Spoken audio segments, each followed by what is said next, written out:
championships.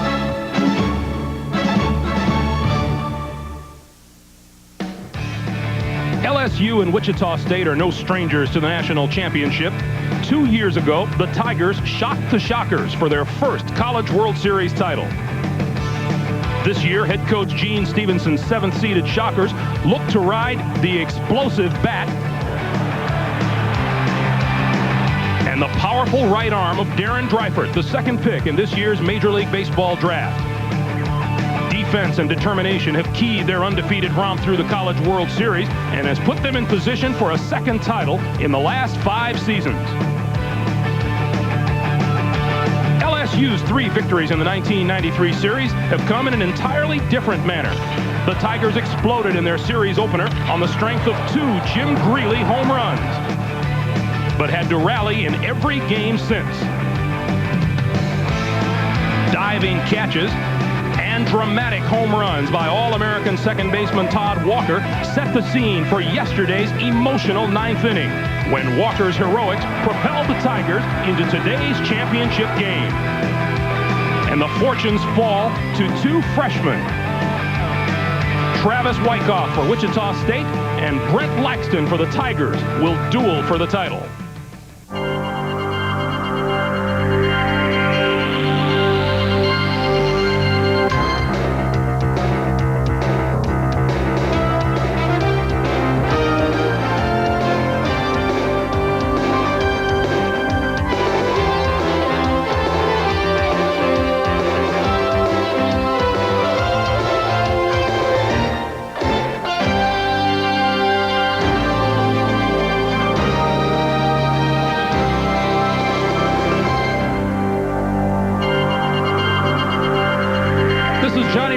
Stadium, and under threatening skies this afternoon, we are looking to declare a National Collegiate Baseball champion. This is the championship game of the College World Series. It'll be either the Shockers of Wichita State or the Tigers of LSU. Threatening skies, threatening forecast indeed. The temperature is in the low 70s, but it is cloudy, and there is a 40% chance of rain before the day is done. Good afternoon, everyone, and welcome to Omaha, Nebraska, and to the championship game of the College World Series. I'm Greg Gumbel, and what a College World Series it has been. 13 games played thus far in the World Series, and 9 times there has been a come-from-behind winner. In 7 of those games, the come-from-behind rally has occurred in the 7th inning or later in the game. 2 fine teams here this afternoon, Wichita State and the Bayou Bengals of LSU. Wichita State is undefeated. They beat Arizona State, Texas, and Oklahoma State to get here, while LSU defeated Long Beach State 2 out of 3 times they played, and also knocks off Texas A&M. With me in the booth this afternoon, as usual, is Jim Cott. Jim, we've got one of those classic matchups. Great pitching against a great hitting team. The hitting team is LSU, with an All-American second baseman leading the way. And a great atmosphere. You could see the emotion from yesterday's great come-from-behind win. And when you think come-from-behind wins, you usually think home runs. Nobody can do it better than LSU, and they are led by sophomore All-American Todd Walker. He's leading the College World Series in RBIs. He has 21 home runs this year. LSU does not play particularly good on defense, but they'll beat you with a long ball. Now, how do you combat the long ball? Good pitching. There has never been a team in College World Series history that can throw 2 right-hand relief pitchers at you like the Shockers can. We've heard about Darren Dreifert, but how about Jamie Bluma? You might see him at the end of the game with that good hard slider. He's never been scored on in NCAA postseason play. Jim, we've got 2 great relievers working with us along the sidelines this afternoon here at Rosenblatt Stadium. Leslie Visser and former University of Miami head baseball coach Ron Frazier. Let's go down to them now. Leslie. Greg, well, as a starter, Ron Frazier won 2 titles, so he knows how to bring a championship home. Ron, what about Wichita State? They've struggled at the plate, but they've been solid, both the pitching and the defense. What do they have to do? Well, they have. Pitching is the key with Wichita State. You know, they're looking at a 4 or 5 inning ball game. Their guy, Travis Wyckoff, has to go, and he has to pitch 4 or 5 good innings to get to the great relief pitchers, the best in college baseball, with Dreifert and Bloom. and this is what they've got to do. Considered one of the best bullpens in college history. It is the best bullpen in the college. What about for LSU? They're no Cinderella here. What is Skip Bertman looking for? Well, Skip has to score early. He has to get some runs off their freshmen. He's got a freshman going for him, so he's got to get some runs early. And, you know, they've got to play good defensive baseball. They had a bad day yesterday. They won the ball game.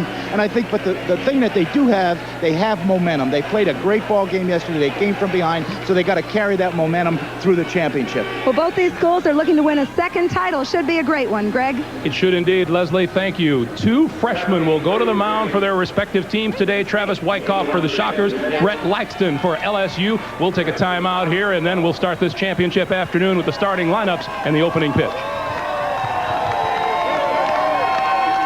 CBS Sports coverage of the 1993 College World Series Championship game is sponsored by Toyota and their full line of quality cars and trucks.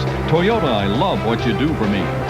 Pringles, so fresh, once you pop, you can't stop. And by Charles Schwab and Company, helping investors help themselves. Back in Omaha, the starting lineup for the Shockers of Wichita State. Junior right fielder Carl Hall will lead off. He's followed by sophomore shortstop Jason Adams. The number 3 hitter for Gene Stevenson is sophomore center fielder Richie Taylor. The cleanup hitter, big junior first baseman Toby Smith. In the number 5 spot, you will probably see him in relief along the way, the designated hitter Darren Dreifert. Hitting 6th is second baseman Joey Jackson. At third base, the freshman Casey Blake with some key hits in this World Series for the Shockers. Senior left fielder Tommy Tilma bats 8th, and the catcher is freshman Adam McCullough. On the mound, Travis Wyckoff, freshman left-hand. Oh, I'm sorry, it's Louisiana State's Brett Laxton. We'll get to He'll be there at the bottom of the inning, but Brett Laxton has to try to get the Shockers out first. A freshman, power pitcher, good numbers, but Skip Bertman will have him on about 110 pitch count limit. So that'll determine how far into the game he'll go. Here's Carl Hall to lead it off. And he takes a called strike, and we are underway. Hall, a .321 hitter on the year, just 2 of 13 so far in the College World Series. And the count is even at a ball and a strike.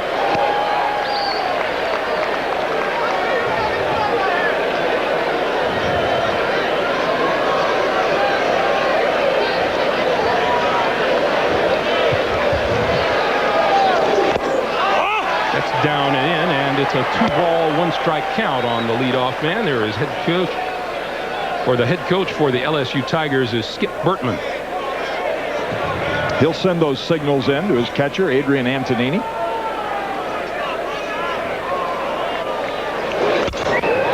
That's fouled off, and the count is even at 2-2.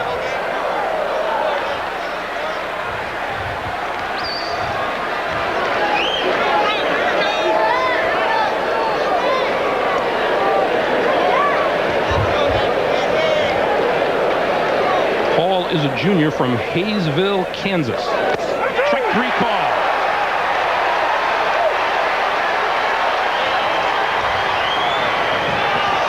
Let's quickly take a look at the Tigers in the field. They have not played well this year. Greeley in left, Jim Greeley. Armando Rios is the center fielder, and Harry Barrios in right. Around the infield, it's Jason Williams at third, Russ Johnson at short, All-American Todd Walker, the second baseman, and Kenny Jackson at first. Strong throwing Adrian Antonini behind the plate. Called strike to sophomore shortstop Jason Adams. .319 hitter on the year, and 5 of 12 in the College World Series.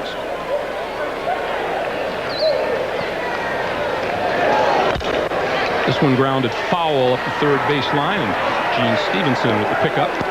0-2. Saw the strikeout on a 2-2 count from Laxton. And that is a key, according to his coach, Skip Bertman. He goes to a lot of deep counts, and with that pitch count limit of 110, oftentimes about 5 innings is all you get out of Laxton, and that puts a little more pressure on their bullpen. 0-2 pitch. That's close. In fact, you might say that looked like a College World Series strike. Sounded like a strike.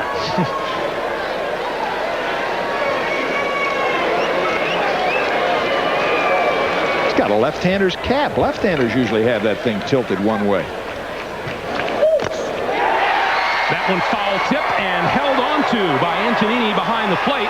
2 hitters and 2 strikeouts for Laxton. LSU, the champion of the Western bracket, took 2 out of 3 from Long Beach, including a thriller here yesterday afternoon. And in the East, Wichita State went undefeated in 3 games. And for those that do not follow the College World Series on a regular basis, you'll immediately notice that LSU has had to play 5 games to get here, and Wichita State only 3, so they're well rested, the Shockers. Ball 1 to Richie Taylor, the center fielder, also from Hayesville, Kansas. And he too struggling here in Omaha with just 1 for 12.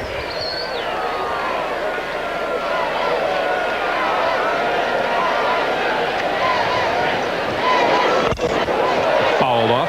Yesterday's game between LSU and Long Beach.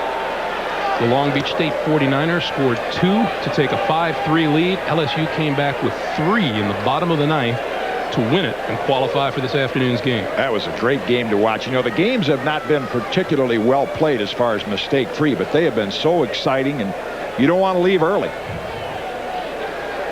Not the way these games have gone. 1-2 pitch. Hit towards short. Johnson.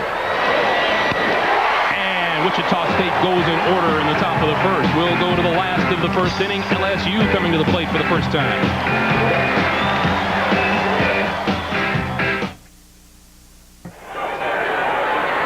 Starting lineup for the Tigers of LSU. Freshman third baseman Jason Williams will bat first, and then the center fielder Armando Rios. In the number 3 spot is shortstop Russ Johnson, and then the All-American second baseman Todd Walker batting cleanup. Harry Berrios is the number 5 hitter. He's the right fielder. Designated hitter Mike Neal bats 6th. Senior left fielder Jim Greeley is the number 7 man, followed by catcher Adrian Antonini and first baseman Kenny Jackson.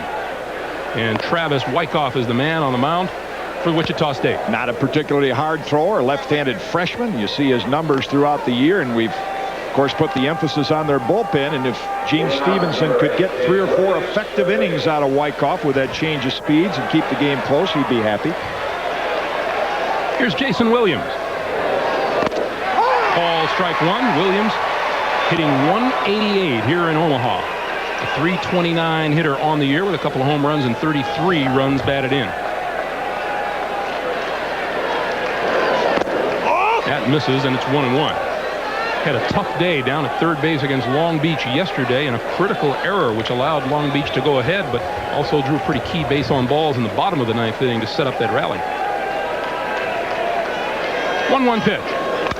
Fouled off. They are the kind of team that, as position players, they hope they can drive in more than they let in, because they're not proud of it, but it is a fact they have set a school record for the most errors made at LSU, but some of that home run power they have can overcome their deficiencies in the field. 9 errors by the Tigers here in Omaha. 1-2 pitch. That one stays outside. Travis Wyckoff will throw a little bit of everything, and he will also throw a knuckle curve.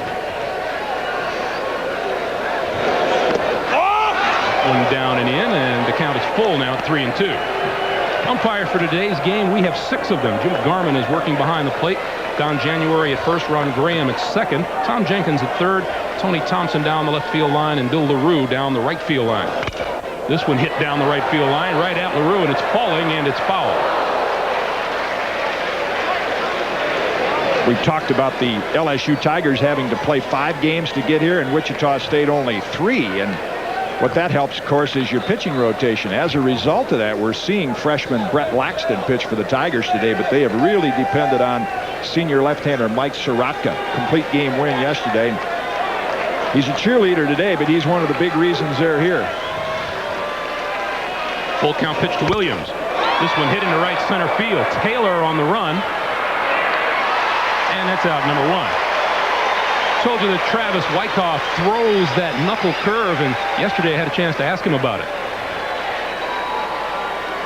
Went to camp about 4 years ago here at WSU, and Tyler Green was working the camp, former player here, and he taught me how to throw it, and I just fiddled around with it, and it's become one of my pitches.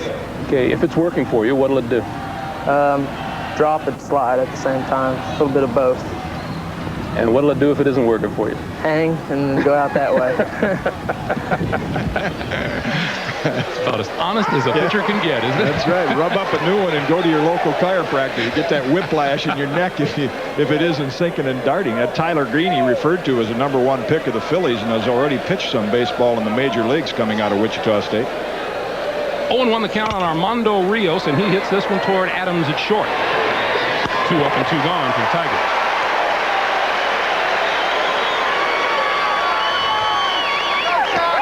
Here at Rosenblatt Stadium. Same distance down the left field and right field lines, 332, 408 to straightaway center, and 360 up the power alleys in left center and right center. To correct that games played, this is the 5th game for LSU. They have played 4 to get here, but they've had to use Sorotka twice, otherwise he'd be pitching the championship game. Here's Russ Johnson. 6 out of 15 here in Omaha, a 400 batting average as he steps to the plate here in the College World Series. And is riding a 13-game hitting streak. Good look at Wyckoff. If you've followed college baseball, particularly LSU, if the name Denham Springs, Louisiana means anything, well, that's the home of Ben McDonald. Probably the best pitcher in LSU history, #1 pick of the Orioles a few years ago. Russ Johnson is from that same high school. And that misses outside, and the count now is 3-0 to Johnson.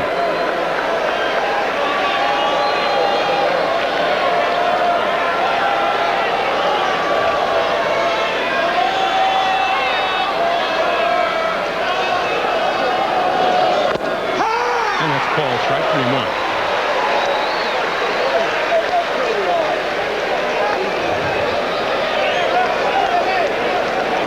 Johnson has hit 1 home run and has 2 RBIs in this College World Series so far, and has been particularly adept at drawing bases on balls. And he now has 6. That's the most of any player here in Omaha. Talk about the rules differences, the college game and the pro game. Aluminum bats are permitted. Doesn't mean you cannot use a wood bat, but they are permitted. No roll blocks, no knocking over the second baseman on a rolling block at second. Double ear flaps are required. And absolutely no tobacco products allowed on the playing field.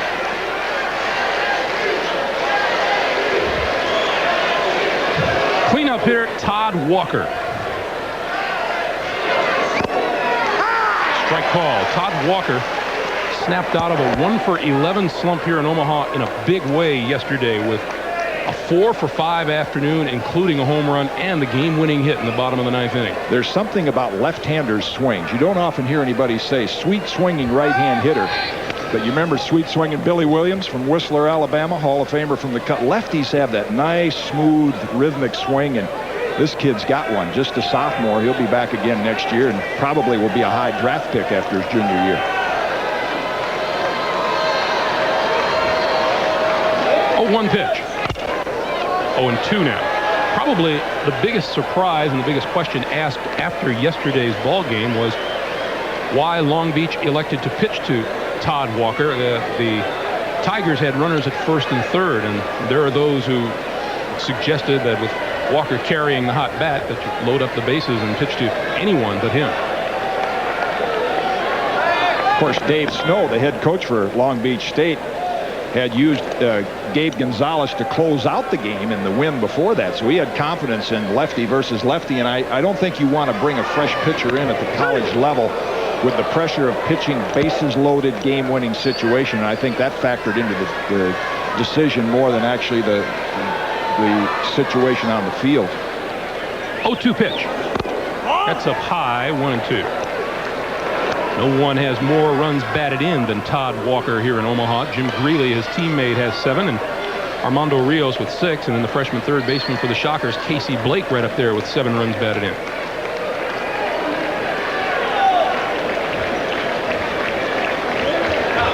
One-two pitch. Hit deep to right field. This one is gonna go.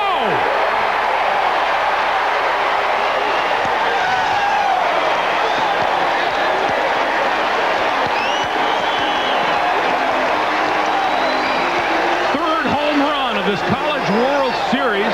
11th run batted in for Todd Walker, and LSU leads it 2-0.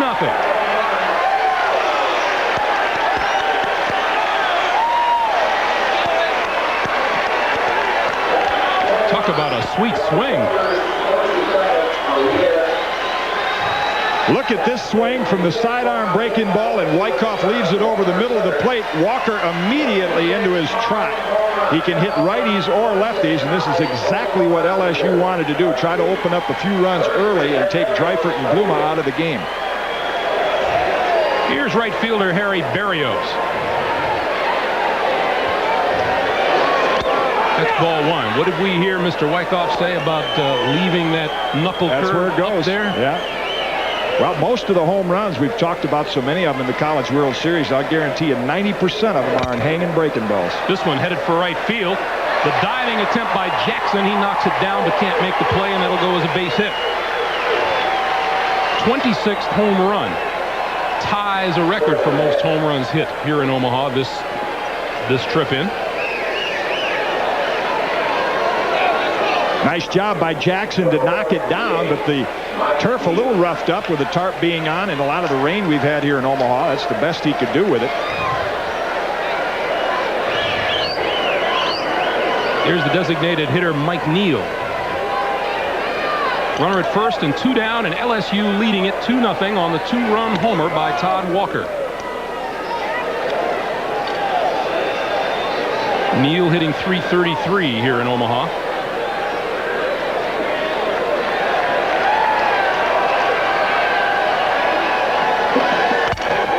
Towards short. Adams, the flip to Jackson, and that'll do it, but not before the Bengal Tigers get 2. And we'll return to Rosenblatt Stadium after this message and a word from your local station.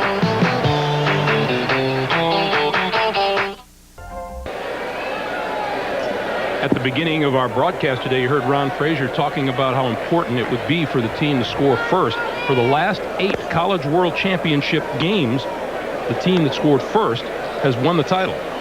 Good sign for LSU, not for the Shockers, and you compound that because Wichita State does not have as much comeback home run power. The 2 guys coming up this inning represent most of their power. This is Toby Smith. He'll be followed by Darren Dreifert and Joey Jackson. Smith, the junior first baseman and the cleanup hitter, and gives a big strike zone.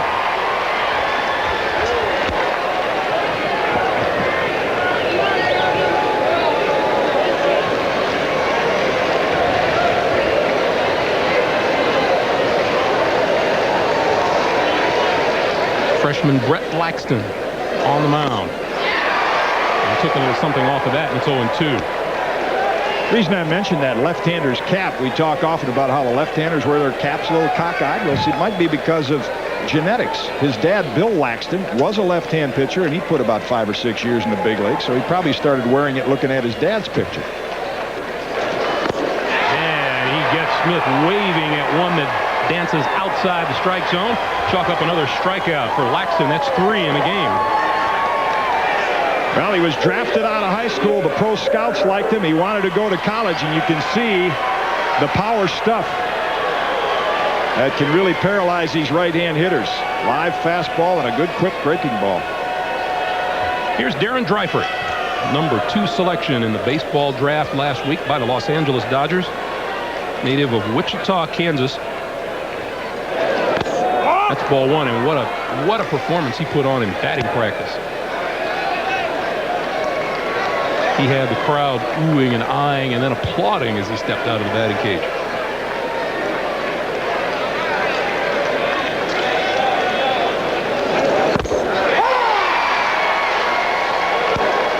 One and one. That's quite a who's who in college baseball, isn't it? A lot of top draft picks in there. Brooks Kieschnick from Texas, Player of the Year. Todd Walker there from LSU. 1-1 pitch to Dreifert. 2-1. You mentioned the power display that Darren Dreifert put on. We think of basketball and football as zeroing in on one man being so important to a team's success. In baseball, you usually spread it around, but I doubt there is any one single player that can be responsible for wins for a team more than Darren Dreifert, both hitting and pitching. a bit late on that, and the count is even now at 2-2. 3 for 11 here in Omaha with 2 home runs and 3 runs batted in. 22 home runs on the year.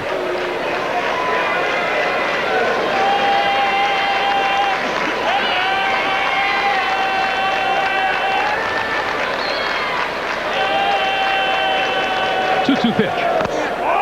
Misses outside, and the count is full. Hitters will usually tell you where they like the ball, and you could see Dreifert, no fear of the baseball. He's kind of leaning out over that inside part of the plate, and Laxton leaves anything from the middle of the plate in. He's got pull power. Full count pitch. Held up. Ball 4. So Dreifert is on, and here's Joey Jackson, the Shockers' second baseman. Wichita State not at all surprised at being down, because this is now the 9th time in 13 postseason games that the Shockers have find themselves trailing their opponent.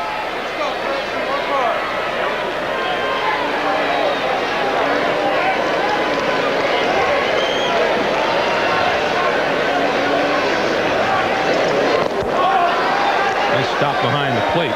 Gene Stevenson, the Wichita State head coach, has said we make it exciting, win or lose, and primarily because they're just happy to be here, the old saying. They did not anticipate having this strong a team. They lost a lot of their regulars, so they're playing a lot of inexperienced players this year. This one hits straight up on the infield. Coming down the line, Kenny Jackson makes the call in fair territory for the second out of the inning.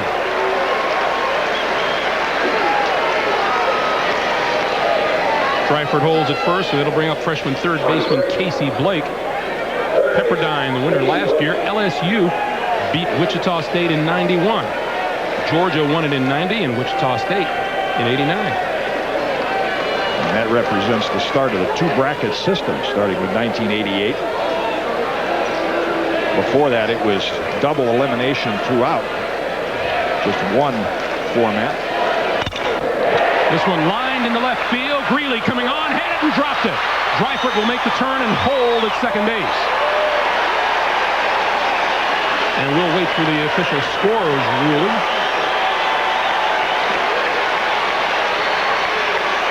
I don't think it'll take long to call that one.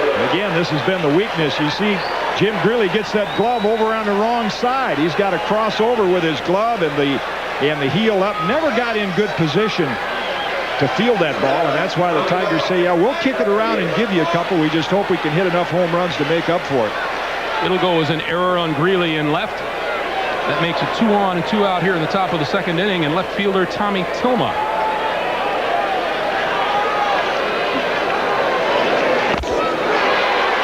Strike 1.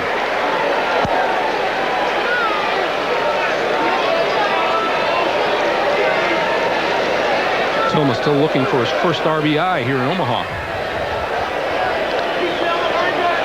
Dreifert is the runner at second. Blake is on at first. Count is even now 1-1. Wichita State does not run much. In fact, has just 1 stolen base in 1 attempt in this College World Series. And that was leadoff man Carl Hall.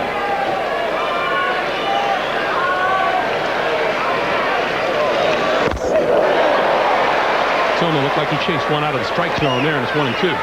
Even though he's a freshman, Brett Laxton, he's pitched some championship games before on the high school and American Legion baseball level, so he's accustomed to this kind of pressure, and you can see how pumped up he is and the power he's got.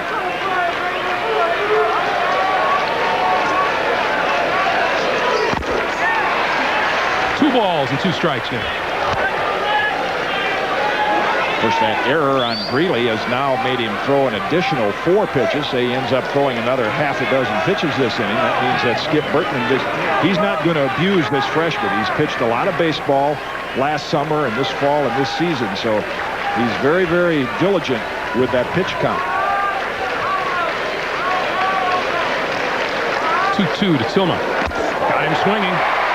4th strikeout for Laxton. The Shockers strand 2.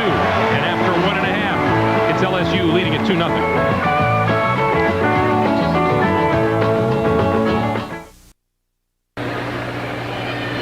look at Rosenblatt Stadium at the College World Series. You know, at Wimbledon or the Final Four, teams or people like to be seeded number one. Well, that isn't the case here in Omaha.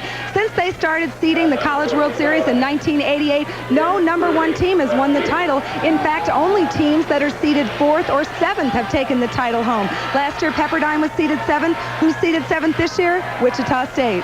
Back to you, Greg. It's kind of like the NBA draft. If you're the worst basketball team in the league, you don't get that number one pick. And LSU comes in as a number 5 seed. Here's Jim Greeley, who has had himself a monster World Series so far. Those are his numbers on the season.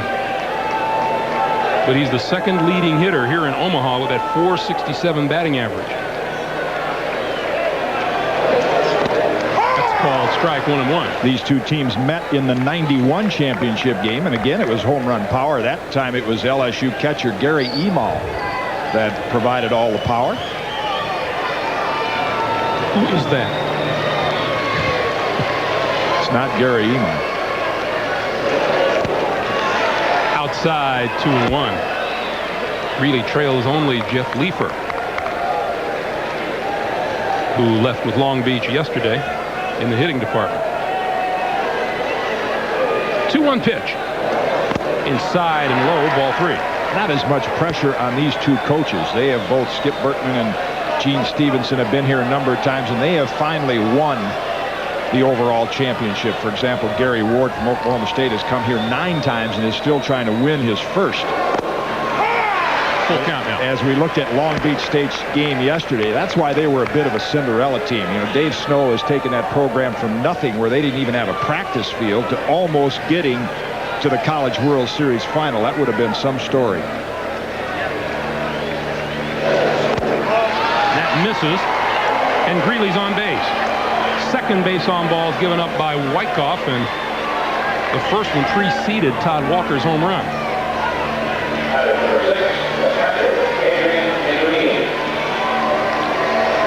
Long Beach 49ers staying in the same hotel we were, and we saw them trooping back into the hotel yesterday. A downtrodden, disheartened bunch. An emotional game yesterday for both teams. Antonini squaring around and takes ball 1. Let's go down to Ron Frazier. Coach?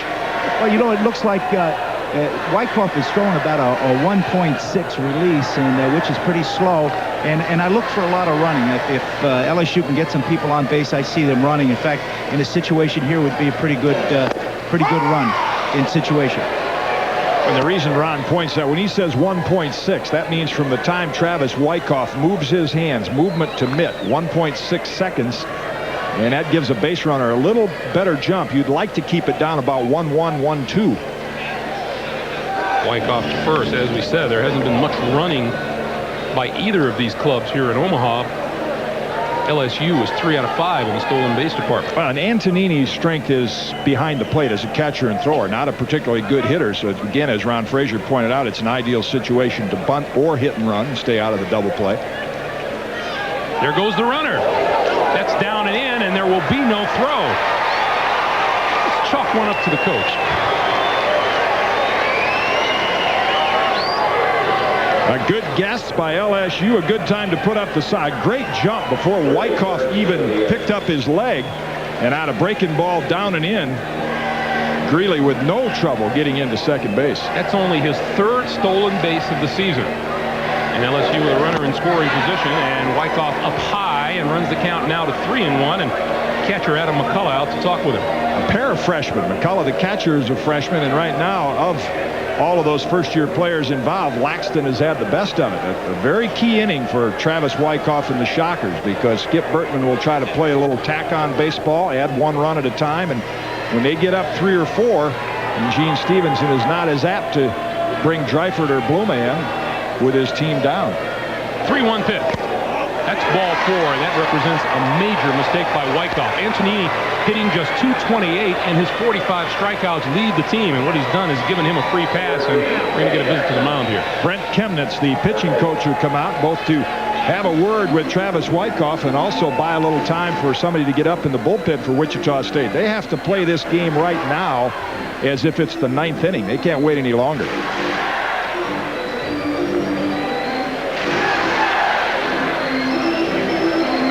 Let's go back down to the coach again, Ron. Yeah, Greg, I think we're going to see some running here, like we were talking about with the slow release time of Wyckoff. But right in a situation like here, I'm sure he's going out there and talking to him and telling him he's got to get off that mound because LSU has to bunt in this situation. They've got to move those runners over and, and play for the sacrifice in a lot of different ways to score with a runner on second and third. So you got to look for the bunt here. You got to look for Wyckoff to get off that mound and try and stop it and make the play at third. And the play at third is the key because you mentioned the stolen base total for Greeley, not particularly fast. So if you bounce off that mound on a bunt, you'll have a good chance at knocking off that lead runner at third. Here's the number 9 hitter in Skip Bertman's order, Kenny Jackson.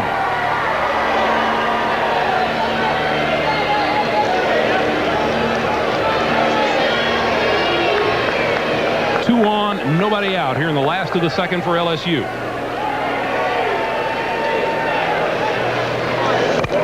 There's a bunt up the third base line. Blake will throw to first. And the sacrifice works perfectly. That moves Greeley to third, Antonini to second. And with one out the top of the order, Jason Williams. And down in the bullpen, Darren Dreifert has already started to loosen up for Wichita State. Gets late early in Omaha. Gene Stevenson cannot wait much longer.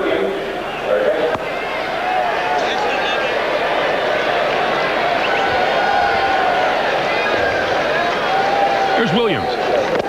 Strike call. Williams fly to center, leading off the bottom of the first. And despite being down 2 in this situation with one out, Gene Stevenson is leaving his infield back. I would think he might bring him in, try to cut down on that run. Stay here, stay here, stay Wilson here. fouls it off of his left foot and is down in the count now 0-2. There's the other way of thinking early in the game if you're Gene Stevenson. Yes, it's a 2-run game. If it's 3-0, I can handle it. Maybe he doesn't want to bring the infield in, and a little ground ball becomes a base hit, and he falls behind 4-0. That'd be pretty tough to overcome. And now with your 2, 3, and 4 hitters coming up, you're looking at a big inning. He's now going to move maybe the right side of the infield in a little bit. So if Williams were to hit the ball that direction. No balls, 2 strikes. The count to leadoff man Jason Williams. Runners at second and third and 1 out for LSU. Stays alive.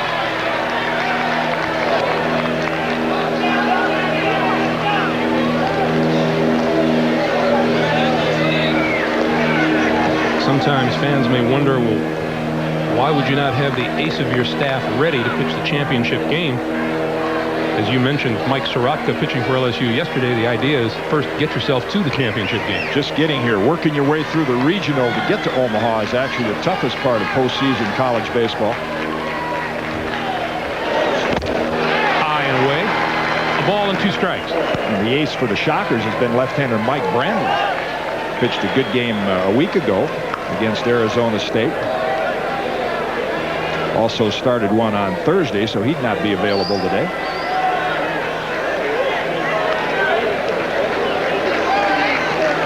One-two pitch to Williams.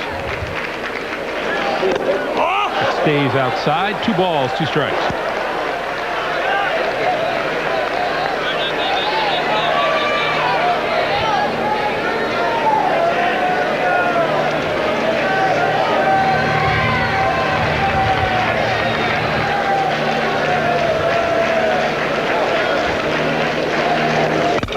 Lined in the left field, base hit. 1 run will score. They'll hold the second runner at third, and runners at the corners for LSU. It's a 3-0 game.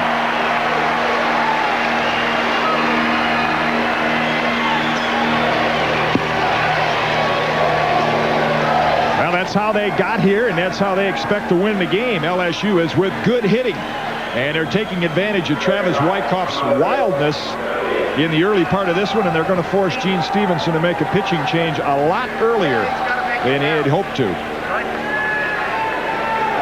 LSU leads it 3-0.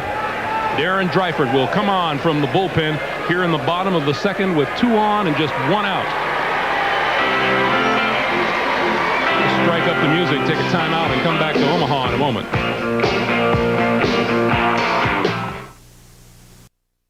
Remember the great hits, the spectacular plays, the winning runs.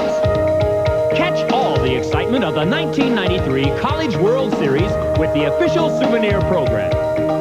To purchase your copy, send $7 to NCAA Programs, 904 North Broadway, Lexington, Kentucky, 40505. Please allow 4 to 6 weeks for delivery. This message provided by the NCAA. Number 2 player picked in the draft by the Dodgers, Darren Dreifert. We asked him about what kind of pitcher he is out on the mound. I describe myself as maybe not having pinpoint control, but I've got good movement on my fastball, and I've got a pretty good slider, and I need to work a lot on my changeup. But, you know, I think I get a lot of ground balls, and I think that helps me a lot. He failed to mention the speed on that fastball. He's very humble, to say the least. Very mature young man. The Dodgers got a real jewel when they drafted him. Seattle had the first pick, and they took Alex Rodriguez. But the movement is the key when you look at his pitching numbers. If that ball is near the strike zone, hitters are apt to chase it because it has so much movement on it. Little test for freshman Adam McCullough behind the plate, catching just to hang on to it. Fastball has been clocked at 95 miles an hour. Here's Armando Rios. LSU with runners at the corners and 1 out. And he opts to keep Jason Williams close at first. And there's one of the unofficial differences in the rules, college and pro. The relaxed balk rule, that would, on the professional level, would have been a balk by Dreifert. He never really stepped toward first. Hit in the air to left field. Tilma near the line, runner at third tags, and he's going to try it. The throw won't get there in time. And on the play, Williams moves down to second.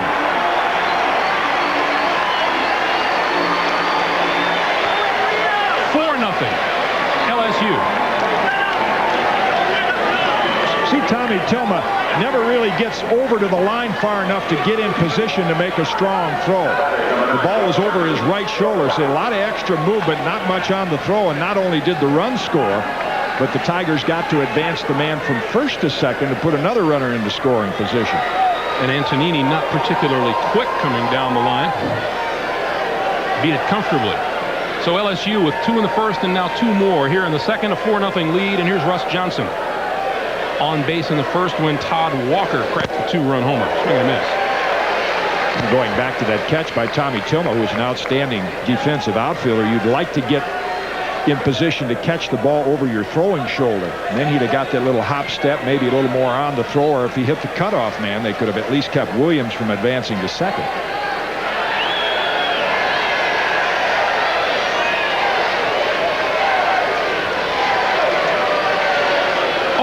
The count on Johnson.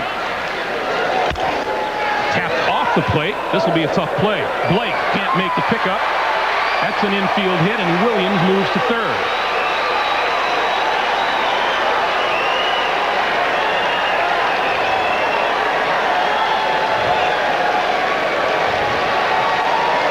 You can see after Darren Dreifert, if this ball is hit, look what he does. He breaks toward first. That is an area that college pitchers are trained to get over and back up first base, and it's a bad habit to get into.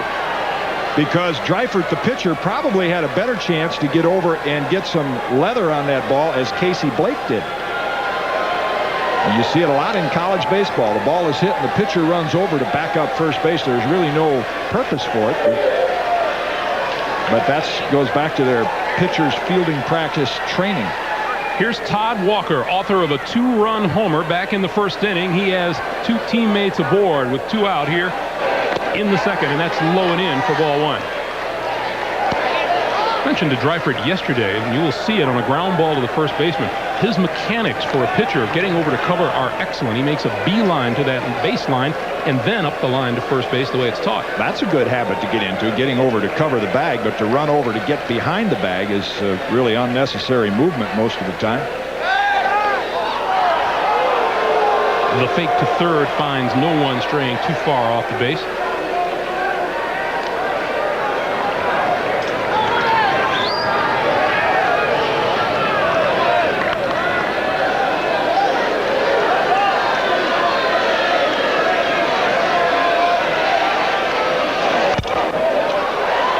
fists down the left field line. Adams out. Tilma on. That falls fair. 1 run home on the play. Another runner goes to second, and then Walker takes an extra base. The Shockers paid no attention at all to Walker, and he moved up to second.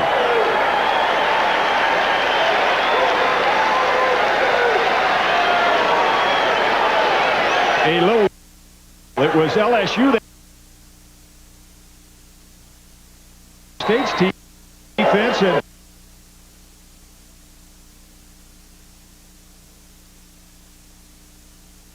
back into the infield, and Walker very easily trotted into second base.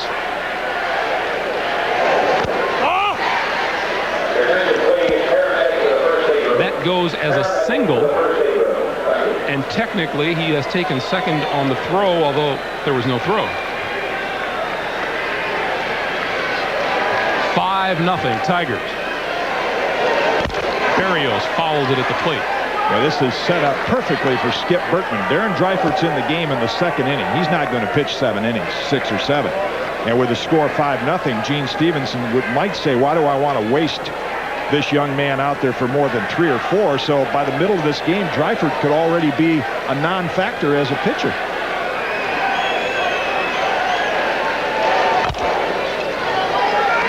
Berrios free swinger at the plate. 1-2.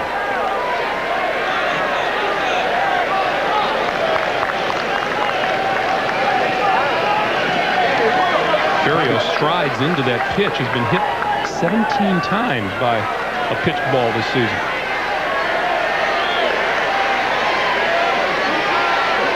One-two from Dreifert. Got him swinging. So that does it for LSU, but not before the Tigers put 3 more on the board, and through 2, it's LSU with a 5-0 lead.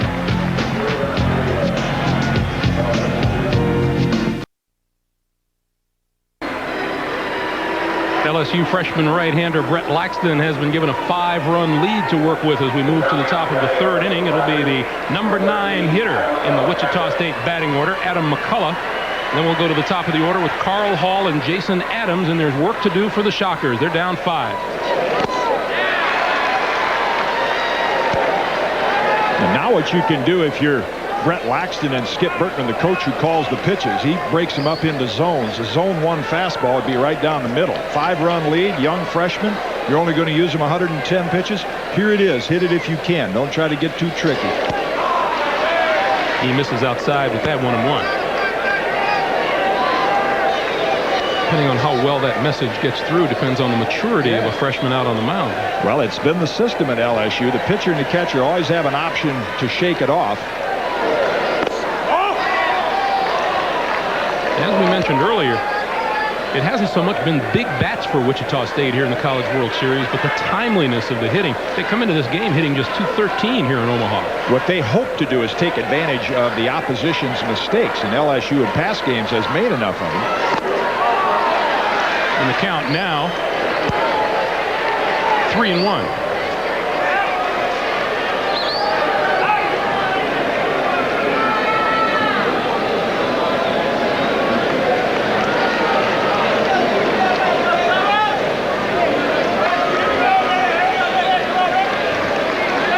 McCullough, a freshman from Lawton, Oklahoma. Just 1 home run on the season. And about to see a 3-1 pitch from Laxton. Strike 2.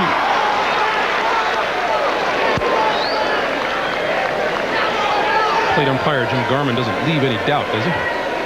Umpiring has been pretty consistent with the College World Series. We talked about the more liberal strike zone than maybe most other leagues. Got him swinging. 5th strikeout of the game for Laxton, and let's go down to Coach Frazier. Well, Coach Stevenson had a little meeting there, and I'm sure what he's saying is, we got a freshman out there. We've got to make this young man pitch. He's making a swing at some bad pitches. We can't do that. We've got to get him on the hook. We can only swing at good pitches. We've got our best pitcher out there, and you got to get some runs, and we'll hold him right here. And this is a time to go. They're 5 down, and they've got to do it now. All right, Coach, top of the order, and Carl Hall, who looked at a called 3rd strike. Coming into this game, Laxton had 4 innings pitched here in Omaha and 4 strikeouts. He's already put 5 on the board through 2 1/3 innings.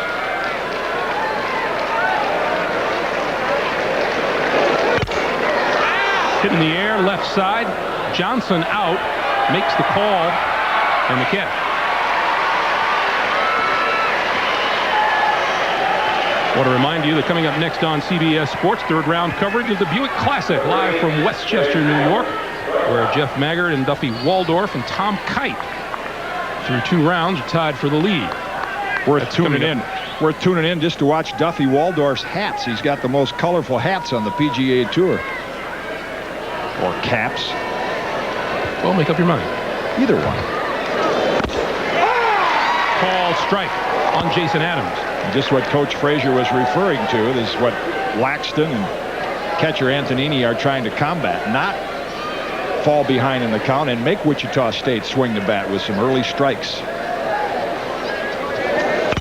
There's a liner into right field. Base hit in the first run of the game for Wichita State.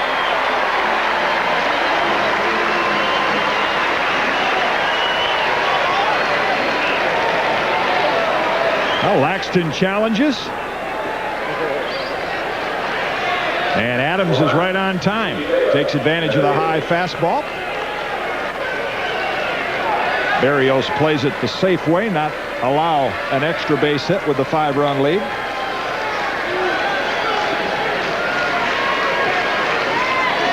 Here's Taylor, who grounded to short to end the first inning. That misses the outside corner. 1-0. Another jam-packed house here at Rosenblatt Stadium. Well, what a week they have had here in Omaha. That's a call strike, 1-1. When we came out here this morning, about 10 o'clock, between 9:30 and 10 o'clock, the lines out here beyond the left field stands at Johnny Rosenblatt, the third baseman, to get general admission tickets were lengthy. And by 10:30, quarter to 11, all the seats were already sold out. All they were offering was standing room only. So again, they keep breaking the attendance record. So what time did you finally make it into the park? Well, I stood in line for a while until you showed up. You had the passes.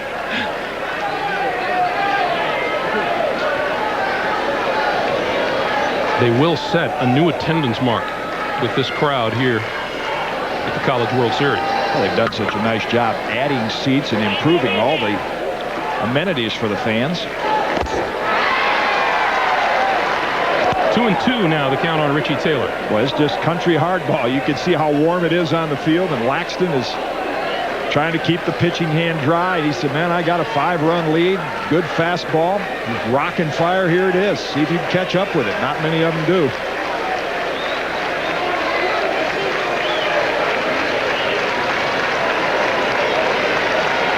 2-2 pitch to Taylor.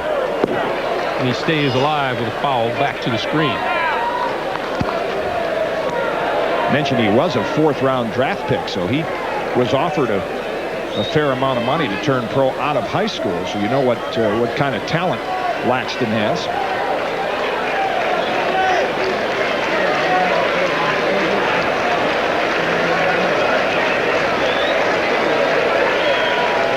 Taylor with some home run power. He's hit 7 of them this season. That misses. And the count is full at 3-2. Boy, up amongst the freshmen, only 2 nationwide had a better earned run average. And an 11-1 record to go with that ERA, and a lot of them against good SEC teams during conference play. So it wasn't some of those early season games where you're playing weaker ball clubs. There goes the runner, full count pitch, misses, and the Shockers with 2 runners aboard. Second base on balls given up by Laxton. And now Toby Smith and Gene Stevenson going to walk down and have a conversation with Toby Smith. Hit this one out for me. Well, it could be one of 2 things. Now, a lot of times fans of a team will say, oh, the pitcher just walked 2 guys and my hitter goes up there and swings at the first pitch. Why do they do that? Well, Stevenson is probably saying, hey, he's a little wild. We got 2 men on, but you're my home run threat. The first pitch you get is probably going to be a fastball. So if it's right where you like it, go ahead and wail at it. It could be that, or he could say, let's try to work him into a 2-ball count, and then you know you're going to get a fastball. But I would expect with Toby Smith, if it's there around the middle of the zone, he's got to swing the bat. He's the one guy who can get you 3 runs with one swing. 18 homers, 82 runs batted in on the season. Swinging on that first pitch and misses. Jason Adams singled. He's down at second. Richie Taylor walked. He's on at first. 2 out. Top of the 3rd inning, and the Shockers down 5.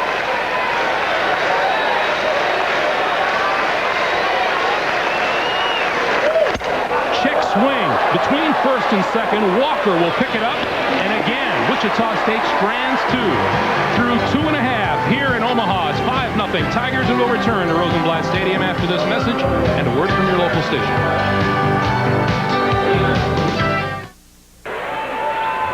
Greg Gumbel, Jim Cott back in Omaha. During the better part of the session we had with Darren Dreifert yesterday, he spent a lot of time making fun of my socks, but I want the folks to look down at Coach Ron Frazier. Look at those socks. Wow, is he enjoying retirement? I mean, he wants to get into the broadcast business. And we've got to have a little wardrobe session here. I mean, that's obviously the Miami Hurricane look, isn't it? South Florida retired, kick back and take it easy look, and he does it well. Guys, let me tell you something now. You know, it's a very hot day out here. You promised me not to take any pictures except from the waist up. Well, we lied. We got you. Mike Neal swings and misses on the first offering from Darren Dreifert as we start the last of the 3rd. Actually, we told the coach we wanted to make him as comfortable as possible on our broadcast, but hey. Little dribbler toward 3rd. Blake, barehand pickup, throws, not in time. Infield hit the 6th of the afternoon for LSU, and Tigers on base again. Well, a good pitch. You see the movement on Darren Dreifert's fastball, and Casey Blake at 3rd. Plays it as well as you can, but just had too far to throw it. Playing a little deep at 3rd base, and you can't make the play any better. It becomes a concentration game right now for Wichita State. It's got to be very demoralizing to be down 5 early. Dreifert already in the game. Greeley fouls it past 3rd, and yet there's ample evidence this week of just what can happen in these games. So what you have to do, Gene Stevenson had the meeting between innings, but if you're out there in the field, you try to get on your toes before every pitch and just say, hey, it's a 1-1 game. The ball might come to me. You've got to try to keep the same intensity and concentration as if it were a 1-1 game and you're not down by 5. Don't get caught back on your heels. That's the danger. Go back to that 3-run rally that LSU staged to beat Long Beach yesterday afternoon. Swing and a miss, and it's 0-2 now on Greeley. And I saw Tim Falskin of Long Beach, the 3rd baseman, fine 3rd baseman for the 49ers, and he said, boy, I thought we were mentally tough, but to watch those LSU Tigers in the bottom of the 9th was something else. Greeley walked and stole 2nd back in the 3-run 2nd inning. Dreifert outside. Let's go back down to the sockless coach. Well, I'll tell you what, it looks like Dreifert is going to cut back on the running game of LSU, but he's got a release time about 1.2. And I don't think they're going to be doing any running on him unless they start something up, a hit and run and hit, but no straight steals on this guy.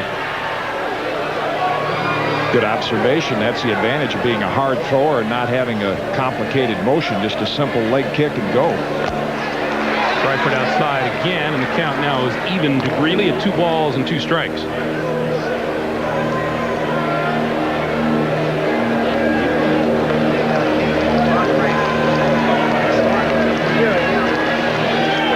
Talk about what a roller coaster it's been for the teams here, but for the fans who travel from LSU and from Texas A&M and from Kansas. They've seen their team's fortunes rise and fall with every inning. When you run into a lot of fans from all of those schools that plan their trips like combination business and vacation just to be around Omaha this time of the year so they can take in the College World Series games and follow their team. Coach Frazier sends up word from downstairs that Mike Neal ought to be going on this pitch. I would think so. 3-2, no outs. And the throw to first, and he almost got him leaning. It's a little spin move. Couple things when Darren Dreifert gets into professional baseball this summer. You won't see this move. Watch how he spins and throws. See, on the pro level, that's a balk, and you also won't see him running over, backing up first base, cutting off the runner there. And one of those times in professional ball, he's going to get run over. Don't want that to happen. There goes Neal. That's inside, ball 4, and LSU with runners at first and second now, and nobody out.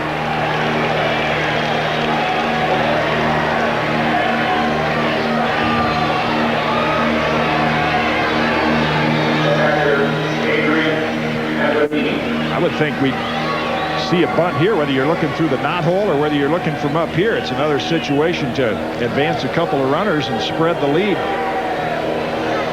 with a player at the plate that is not known for his hitting ability.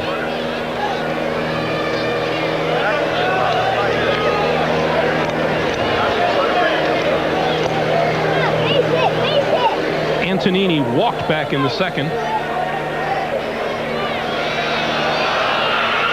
And a second bunt, and there's the bunt high and tight. The bunt attempt, ball 1.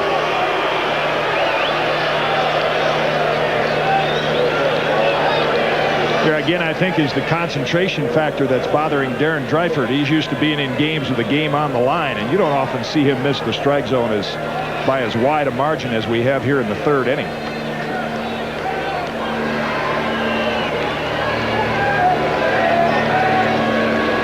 Blake will creep in from third and Toby Smith from first.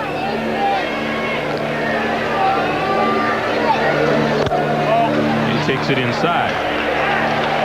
That time Blake stayed at third, which means Dreifert has the responsibility of a bunt at the third base line.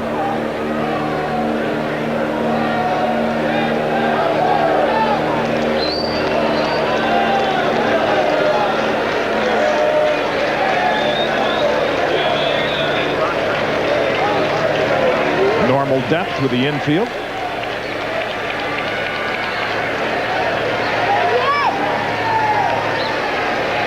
LSU with a chance to pop this game wide open here. That's a called strike on the inside. Antonini taking all the way. It's 2-1.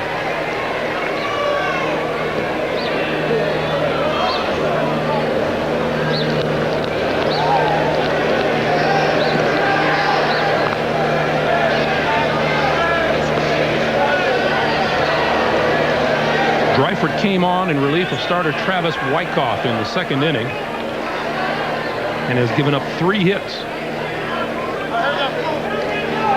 He's looking in at Gene Stevenson right now. I think the Wichita State coach thinks with a 2-1 count that maybe LSU will turn around and put the bunt sign back on again.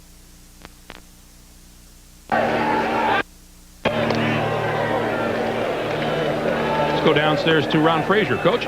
Well, Antonini didn't bunt the last time in this situation because he's not a good bunter. But I think here he has to bunt. I look for him to put the ball down, and they want to make a big inning out of it. All right, Coach. That time the play was on out at second base. Joey Jackson broke for first and then came back trying to get Neal at second. Antonini's bunt is foul.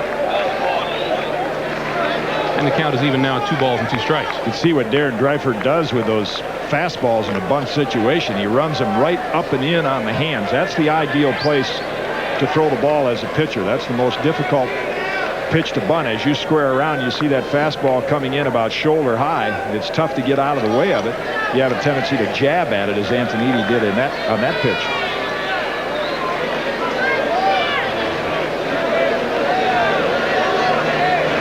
2 balls, 2 strikes now on Antonini. And he got nailed on the forearm, and not much of an effort to get out of the way, but the bases are loaded.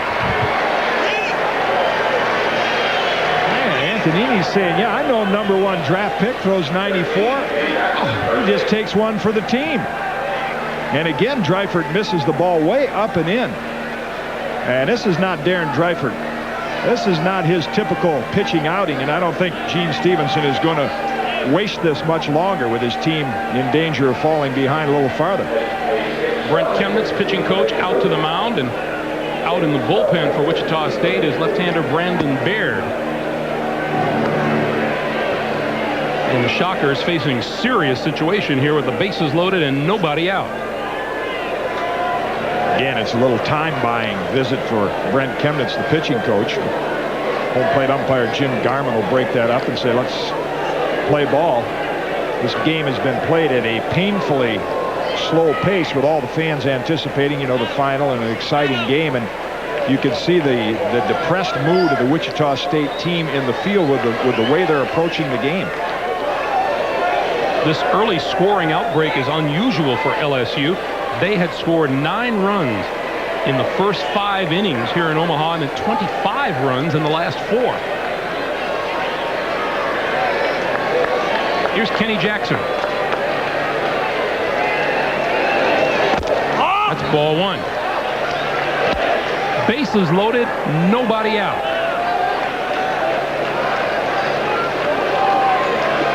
And trouble on the horizon for Wichita State, because after Jackson you go to the top of the order.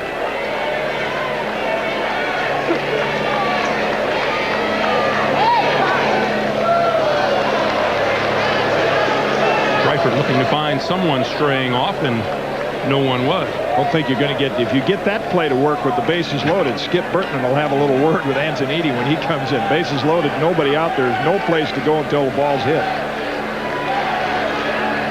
1-0 pitch. Ball strike. Let's go down to Ron Frazier. Coach?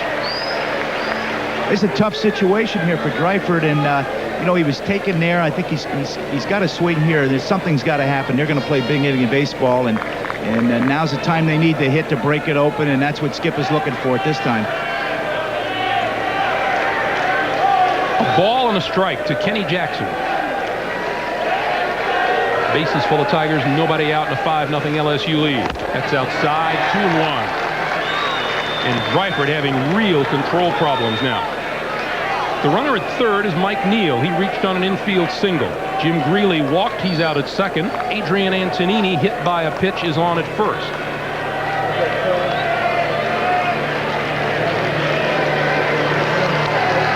And a 2-1 pitch to Jackson. Ball 3. You know, if this continues, the first thing fans of Wichita State are going to refer to is what we talked about first inning. They have only had to play 3 games, Wichita State, to get here. They're undefeated. So they've had more rest than any other team, as opposed to LSU that comes off that emotional win yesterday where they're a little sharp and ready to play. And it kind of looks that way when you look at this game. Wichita State is back on their heels and looks rather flat.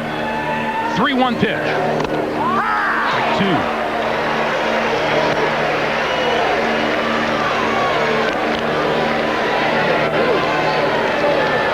Dreifert team into this game 8-0 in his last 21 outings with a 1.39 earned run average and just 11 earned runs in just over 71 innings. Foul back. He had only walked 20 in those 71 innings with 87 strikeouts. See that even on the major league level. If you bring a top reliever in a game like this that is not close, oftentimes they're not as sharp. They're always sharper with the game on the line. And on the college level, Dreifert has been that type of pitcher. 3-2 pitch. Over the mound. Out to second. Jackson to short for 1. The relay double play, and on the play, Mike Neal scored. So it's a 6-0 LSU lead now, and a nice play out at second by Joey Jackson, who short hopped the ball. Take a look at the play at second base as Jackson flips to Adams, and then you see the slide right there by Antonini, and immediately second base umpire Ron Graham said automatically, in fact, right now, I don't know if they're, I don't know if this is a, I don't think it's an ejection situation, but it is an automatic double play. What he's doing is he's sending Greeley back to second. No advancement on the roll block at second. Then Antonini, Smoke Laval shaking his head, the third base coach not thinking it was that flagrant. But again, this is one of the college rules, Antonini really is trying to get out of the way. I don't think he was trying to do any harm to Jason Adams, but that's the college rule. No roll block, and once that body flipped over like that, that's... So Mike Neal is going to move back to third and take that run off the board for LSU.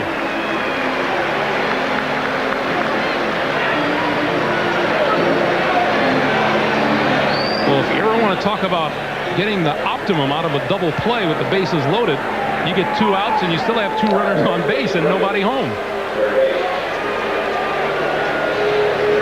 Charge Antonini with interference out at second base. And here's the leadoff man, Jason Williams. And if Dreifert can get Williams here, that's a major bullet the Shockers will have dodged here in the bottom of the third. Yeah, rule's a rule, and that's the way it is in college baseball, but you hate to see a player's aggressiveness take away if no harm is meant. I don't think there was any in that. That's just the emotion of play in the game. You want to go into second base, not slide tentatively and take a chance on hurting yourself.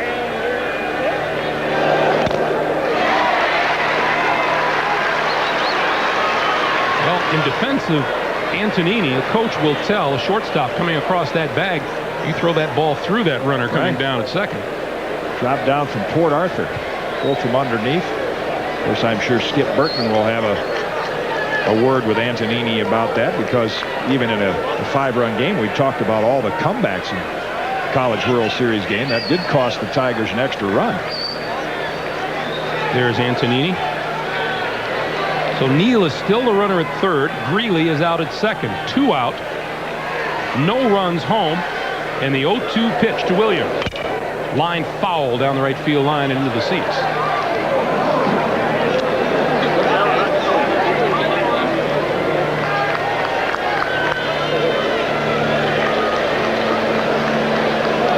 These teams met in the national championship game 2 years ago. And LSU won it.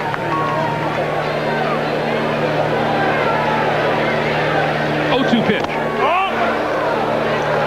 1-2. And there was the center fielder in that game, and LSU Tigers said, yeah, we have a center fielder, Armando Rios, that can cover some ground, but he hit a 2-run homer in that game, and since then he's gained a lot more respect as a hitter and not just a good center fielder. Came up with a 2-run double in the 9th inning to tie the game against Long Beach yesterday. That misses outside. The count now 2-2 to Williams. And it was a little makeup time for Rios because he kind of nonchalanted a ball out in center field yesterday. Dropped it. Led to some scoring action for Long Beach.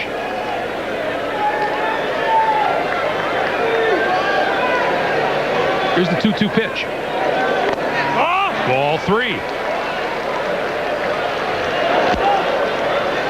Well, there's a place for Dreifert to put him. First base is empty, but then you're taking another big chance with Rios coming up with the bases loaded.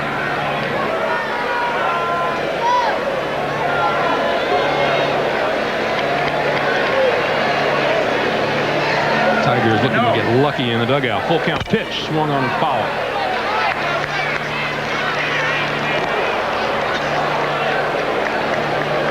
And now if you're a hitter, in this case Jason Williams, you're so much more relaxed even though you're going against one of the top college pitchers in baseball. It's one thing to hit at a 95-mile-an-hour fastball in a 1-1 game, but 3-2 count, team up by 5.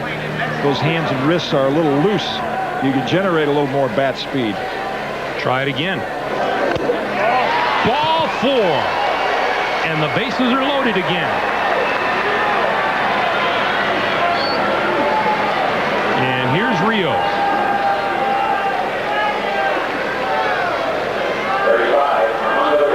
Disappointing outing. You can see it on the expression on Darren Dreifert's face. He was here in 91. He didn't get to share the joy of the championship win in 89 by the Shockers, but he was here in 91 when LSU defeated them.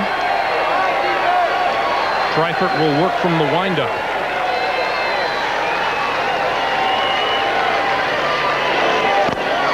Called strike. LSU fans are on their feet behind the dugout, and the players were exhorting him to do so just a moment ago. Here's the group from Baton Rouge. 0-1 pitch. Lined into center field, base hit. That'll bring 2 runs home. Runners at first and second, and a 7-0 LSU lead. And now a loose ball. Runner's going to try to go to third, and he's in there.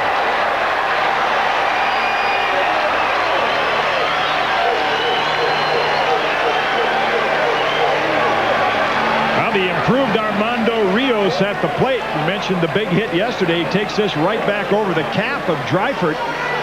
And again, it is one thing to lose. LSU clearly playing the better baseball in the early part of this one, but it's another thing to play the kind of baseball that Wichita State is now. Overthrowing the cutoff man, and it's an example of their concentration. They're not in this game because of that 7-0 score. And Gene Stevenson has developed a lot better players out of his program than we're seeing perform this afternoon. Let's go down to Coach Frazier. Coach? Guys, this is something that doesn't happen. This has got to be a big demoralizer for that Wichita ball club. They've got to really be down now. Dreifert never gets treated like this, and I don't know what the feeling is over there, but you know, this could be the situation where they could give it up. Here's Russ Johnson. He's been on twice with a walk and a single, and he fouls the first pitch, 0-1. LSU 2 runs in the first, 3 in the second, 2 more here in the third. And it could have been worse. They gave one back on Antonini's illegal slide at second base, or they would have had another run or another base runner.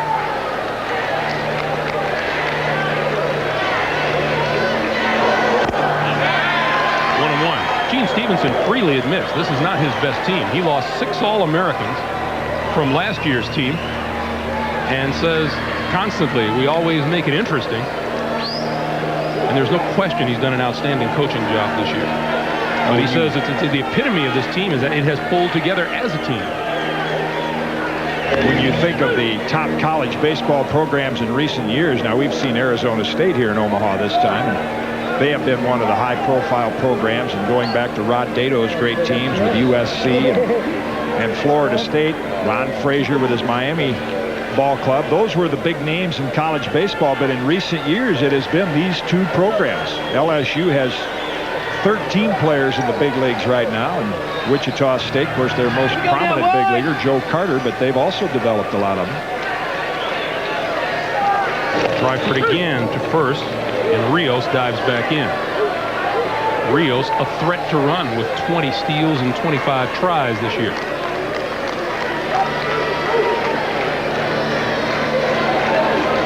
Rios is at first. Williams is over at third. 2 out, 2 runs in, 7-0 LSU.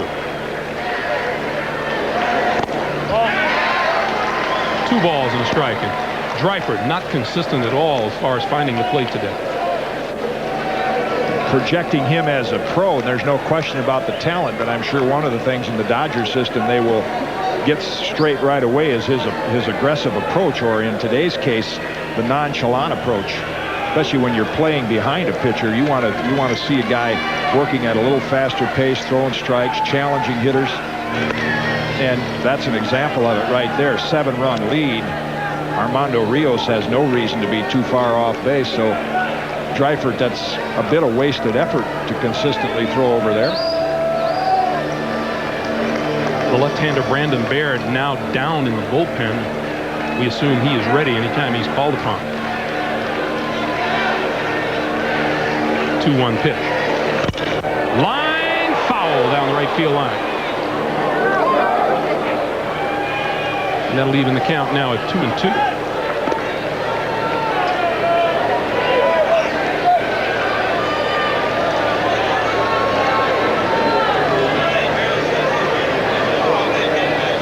Difference here in the heavens in Omaha. There are some light clouds and some dark clouds. It's cleared off a little bit. There was some severe weather predicted that they may not have started this game on time, but it's improved a little since the start at noon.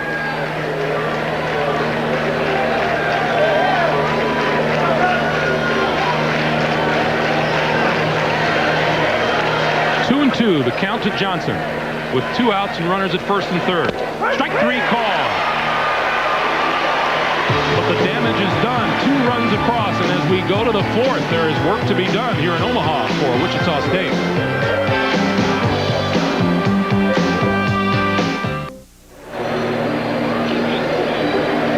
Welcome back to Johnny Rosenblatt Stadium in Omaha, along with Ron Fraser, Leslie Visser, and Jim Cott. I'm Greg Gumbel. This is the College World Series championship game, and so far it is looking terrific for the LSU Tigers, who have scored in each of the first 3 innings and lead Wichita State by a score of 7-0.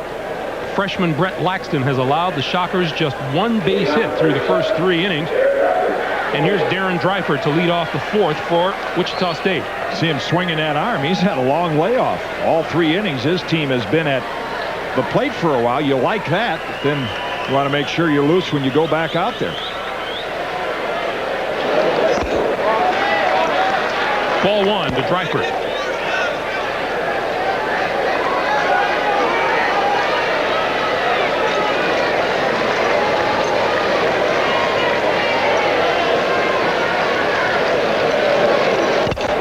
Off his fists and out towards second, where Walker scoops it up and throws him out. Laxton the winner of that battle. Well, when you can get in on the hands of a power hitter like Dreifert, especially swinging the aluminum bat, that says a lot about your fastball. Brett Laxton has a good one. Here's Jackson, who popped up to first baseman Kenny Jackson, his only other plate appearance. That went up high, ball 1.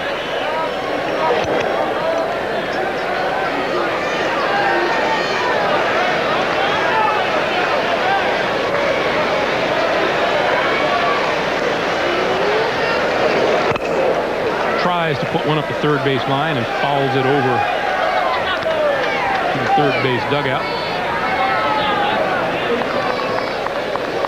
A lot of anticipation in that dugout. They'd like to fast forward this game right now to about the 8th inning. A lot of the players on the LSU team that have not experienced a championship. Talking with Skip Bertman about last time we were here 2 years ago, we had a slugger named Lyle Mouton, who he said was doing just fine in the Yankee organization at Albany, AA ball. 2-1 pitch. 2-2.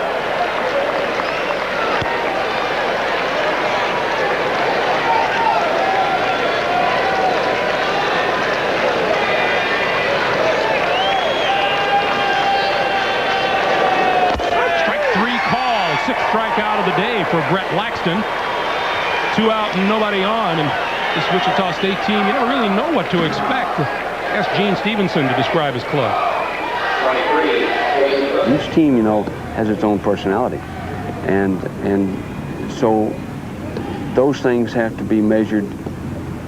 Maybe if not after the season, certainly not until late in the season. And one of the things that I think that has set this team apart has been its unselfish attitude. Not the way it's gone about its business as a team and a unit, and it's really been special. Gene Stevenson said never in his wildest dreams would he expected this team to be here in the College World Series, let alone in the championship game. I think that's why you've seen the meetings between innings, even down 7 runs. The coach is concerned about his program and the personality of his players and teams. He wants make sure they pull together and win or lose, play the good fundamental baseball that they've been taught. 2-1 now to Casey Blake. When you see his players that come out of this program, 2 names come to mind. Mike Lansing, who's doing a good job right now with the Montreal Expos, and Pat Mears with the Minnesota Twins. Their characteristics are fundamentally sound, hard-nosed, very confident, and that's the kind of players they produce. Down the right field line, foul territory, and falls out of the reach of Kenny Jackson, the first baseman.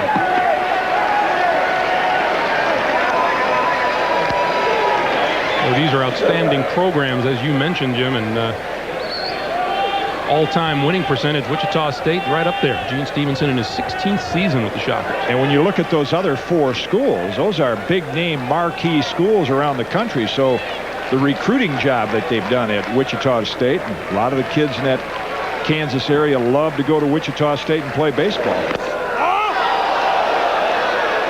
Laxton just misses his 7th strikeout of the game. And the count is full now to Blake.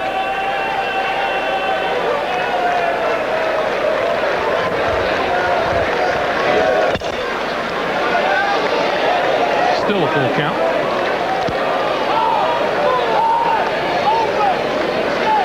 Talked about the threatening weather. Boy, there was a heck of a storm that came through Omaha last night. They just got yesterday's game in time. It was a 3 o'clock start. Skies opened up right after the last out of the last run. 3-2 pitch, ball 4. So along with his 6 strikeouts, Laxton has now walked 3. And here's the senior, the only senior in the Wichita State lineup, Tommy Tilma. Well, that's his typical game, Brett Laxton. That's why right now I think Skip Bertman winning the game is #1 concern, but he'd like to see his freshman work through 5 innings, get a chance to qualify for the win, and then you'd see him go down to his bullpen, either to Scott Schultz or Will Hunt.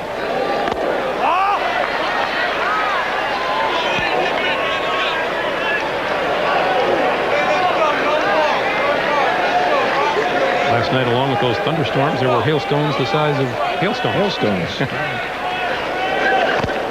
Called strike, 1-1.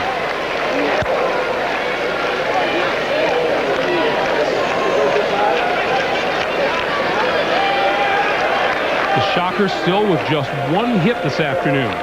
They had a base hit by Jason Adams in 3rd, and that one high and tight and almost got Tilma.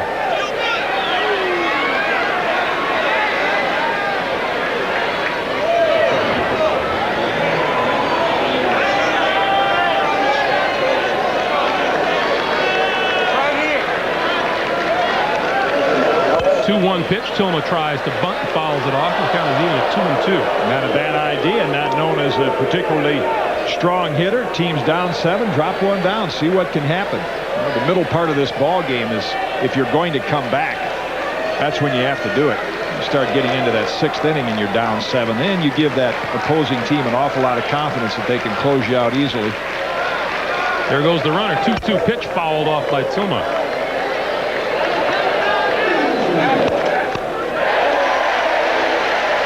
Laxton working out on the mound. His parents sweating it up almost as much in the seats. Yeah, he's a former big leaguer. Came up with the Phillies in the early 70s. Played a little with the Padres and the Indians. So he knows what it's like. There's that familiar goal. First. Almost got Blake. Bill Laxton and his wife Cheryl, the parents of Brett Laxton, out on the mound. Pretty significant parents here this week. Sal Bando was here watching Sal Bando Jr. play for Oklahoma State.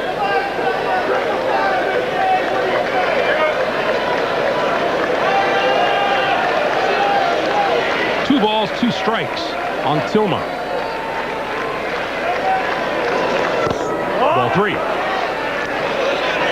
And with the count full and 2 out, Blake will be off with the pitch from first.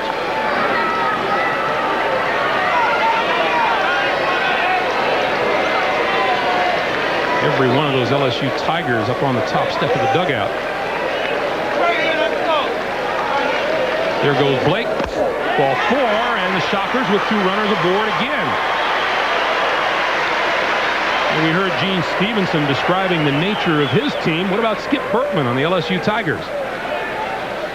This team doesn't have much talent, and they'll admit that themselves. We don't hit quite as well. And we don't have nearly the pitching that team had. But this team has great heart, and a great how-to-win awareness. Like, this team can figure out a way to win the ball game. They can run a little. They can make a great defensive play. They can walk, then hit a homer. This team has a great desire to win, and is going to always go down regardless of what happens. One of my favorite teams. Nice man and a terrific coach. Here's Adam McCullough. 2 on, 2 out. And there's a called strike. Of course, he was Ron Frazier's pitching coach at Miami for years before he took over the LSU program. So it's been Skip Bertman that has really created that baseball dynasty at LSU.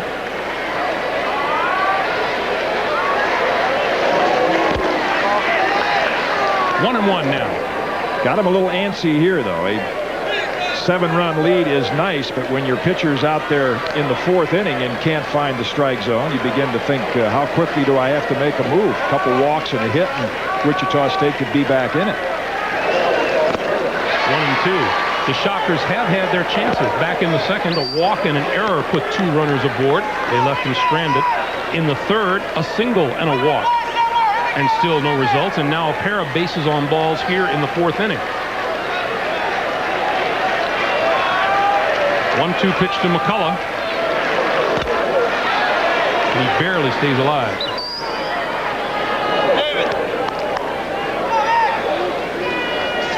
LSU with Greeley, Rios, and Berrios in the outfield, left to right. Williams at 3rd, Johnson at short, Walker at 2nd, Kenny Jackson at 1st, Laxton on the mound, and Adrian Antonini behind the plate in a 1-ball, 2-strike count on Adam McCullough. Counts in the dirt, and a nice pickup by Antonini. Not drafted by any professional team, but Adrian Antonini, known as one of Skip Bertman's better throwing catchers, and good hands behind the plate as he demonstrated on that pitch.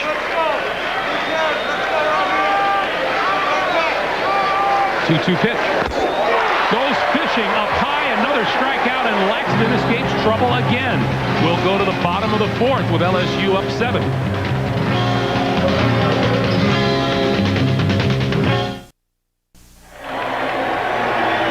In Omaha, where LSU is dominating Wichita State, one of the most famous places in the country to house abused or abandoned kids is right here in Omaha. It is, of course, Father Flanagan's Boys Town. Well, earlier this week, our own Jim Cott conducted a clinic out at Boys Town. He talked to the kids about pitching and hitting. Maybe he told them the secrets of how to hit the knuckleball. Jim said it was a remarkable experience, Greg, although I don't think he told me if there are any potential Barry Bonds or John Olerud's. He'd know him if he saw him.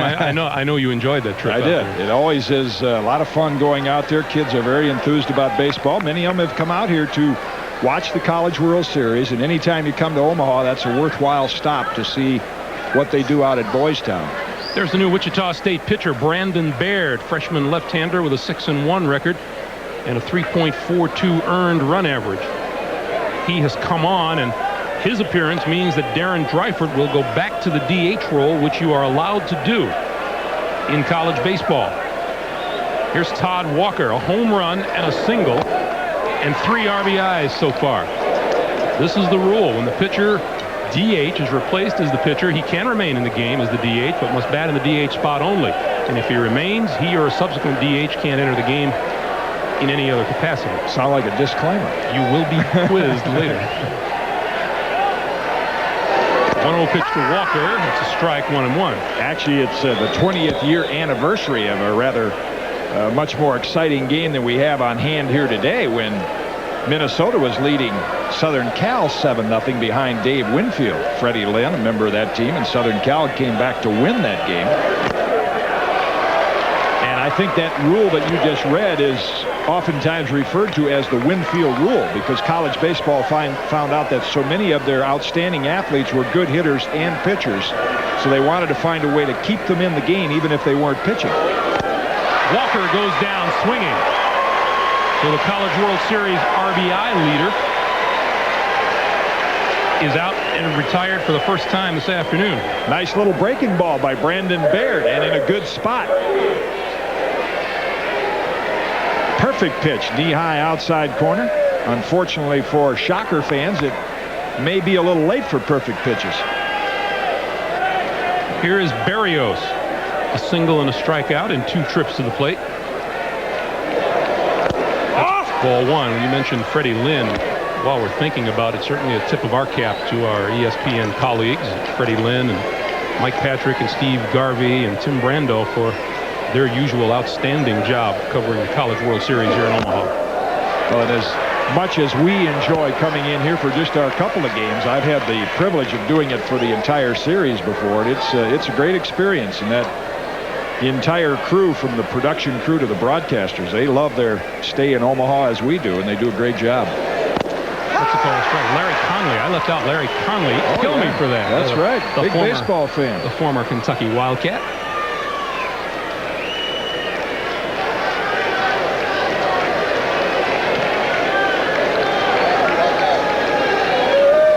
2 strikes, and Brandon Baird has come out of the Wichita State bullpen throwing strikes, but there's a base hit to left for Berrios. That's his 2nd hit of the game and the 8th of the day for LSU. Probably as much raw power as anyone in the LSU lineup. Berrios, as far as hitting the ball hard, and he does it with this one. Casey Blake takes 1 step, and that ball's already into left field. Nice shot of Berrios. Sometimes you hear how a hitter goes down after a pitch.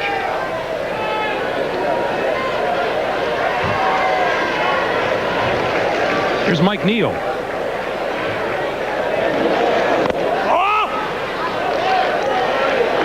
We are now in the lower part of the LSU batting order, and these guys are getting their 3rd rips. And we're only in the bottom of the 4th inning. Skip Bertman was talking about the will to win, the heart, and the competitive nature of his team. And his captain is Mike Neal. He's the guy that really provides the on-the-field leadership for this ball club. People might say, well, what is a leader in a baseball team? What do you do? Run up and down the bench, hitting guys in the helmets and stuff. But when times are a little down, like yesterday when there were 2 runs down in the 9th inning. This one grounded. Nice stop by Blake at 3rd. Goes for the force at 2nd, and he got him.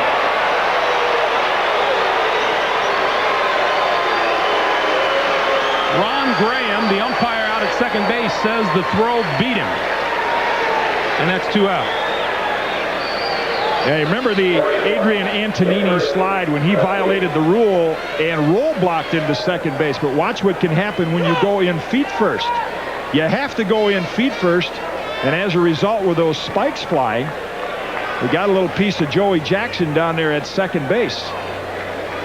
So even though the college rules, you do not want to allow the roll block and get any knees injured by coming in spikes first, is not always the safest way either. Strike 1 on Jim Greeley. And LSU could have had an argument for Berrios beating that throw, but up 7-0. They aren't going to make too many waves at this stage of the game. Still a lot of baseball to be played here this afternoon. Greeley up twice, walked twice, and rips this one foul down the right field line. Getting back to Mike Neal's leadership, you always want a player you can look to in the dugout when things are down that can say the right thing, do the right thing to keep the morale up. From a pitching standpoint, it's Mike Sorotka. Well, he pitched a great game yesterday and got the win, pitched all 9 innings. And from the position player standpoint, it's Mike Neal. You know, saw Sorotka on the LSU bench this morning, and you're used to seeing a guy who has pitched in a game with his arm wrapped. But I was surprised to see it wrapped this morning. I'm wondering if that meant that Skip Bertman wouldn't hesitate to go to him if he needed an hour or two. Well, I asked him. He said he would not use him today. That's always a point of controversy in college baseball, is overuse of pitchers. This one fouled out of play. But Skip Bertman was a pitching coach for Ron Frazier. He was a pitching coach on the Olympic team in '88 when Jim Abbott and Andy Bennis and Ben McDonald were there. So even though he calls the pitches and dictates the game, he controls how many pitches they throw and tries his best not to abuse college pitchers.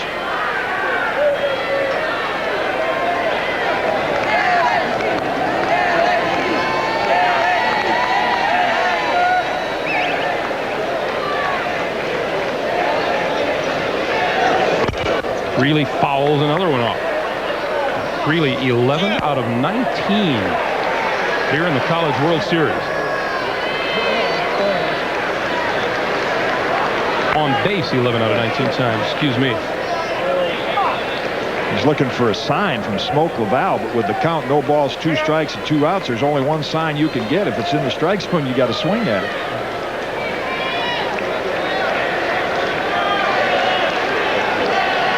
Oh-2 pitch. Lined up the middle and into center field. That's another hit for Greeley, and on the play, Neal will stop at 2nd. That on-base percentage for Greeley just keeps going up. Well, they're tacking on now. The LSU Tigers even taking pitches out of the strike zone. They're very comfortable with the big lead. They've come in here and shown how they can win games by swinging the bat, even though they may not be the best team in the field. And now you can bet in that dugout, they're all saying, I want to go deep. I want to get an extra base hit. They want to pad the stats a little bit and increase the lead. You saw Jim Greeley's own private fan club in the stands there. He's on at first, Neal at second, 2 out, and here's Antonini. Walked in the second and took a Darren Dreifert pitch in the shoulder in the third.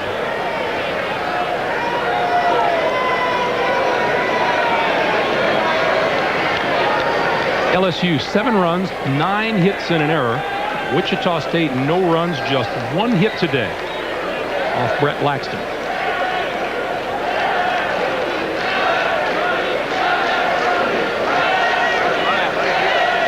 There go runners. Grounded to third. Blake will go to first on the play. And that'll do it. First time this afternoon LSU has been held scoreless. We played 7-0 Tigers, and we'll come back to Rosenblatt Stadium after this message and a word from your local station.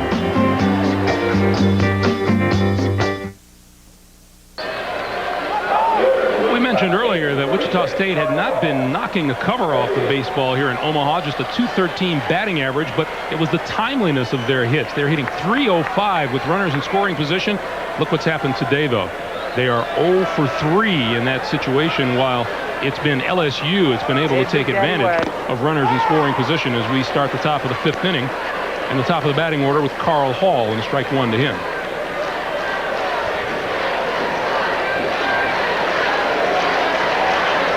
Hall, a called third strike and a fly out to short left field.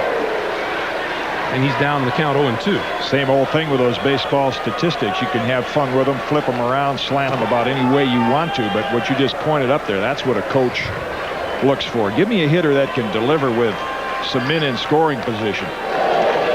Even though the average might be a little low, the time like Casey Blake did the other night, 5 RBIs at the right time. That's what got Wichita State to the final game undefeated.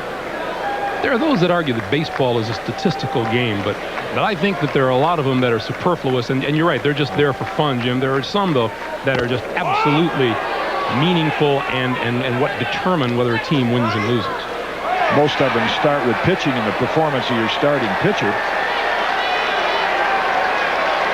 And that's a strikeout. Looked like on the attempted swing right there after the appeal down to first base umpire Don January. Carl Hall felt he held up on the swing. January said no. Laxton has another strikeout. Jason Adams with a called strike. Laxton now with 8 strikeouts in 4 1/3 innings.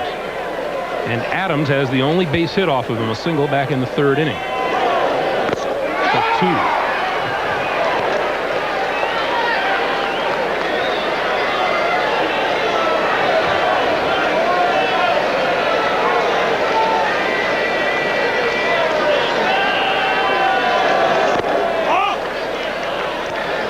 Bases on balls, another statistic. A base on balls won't hurt a pitcher unless he's giving up base hits after that. If, however, he's the kind of pitcher who can bear down and get a hitter with runners on base, and he isn't hurting himself. This one into short right field. Walker calls and then is called off by Berrios for out number 2. That's a good point. Today's starting pitchers are an example of that. See, Travis Wyckoff, because he didn't have the power to work out of jams, he's not a hard thrower. He walks a couple guys and it hurts him. Brett Laxton, on the other hand, is a hard thrower. He might walk a couple of men, put them on base, but we've seen today that he has the power to get the strikeout and work out of jams. So you're right, the base on balls does not affect him as much as it did Wyckoff. Here's Richie Taylor. Ball 1. You know, you're good on the odds, and I knew that I'd be right before I got out of Omaha, at least once.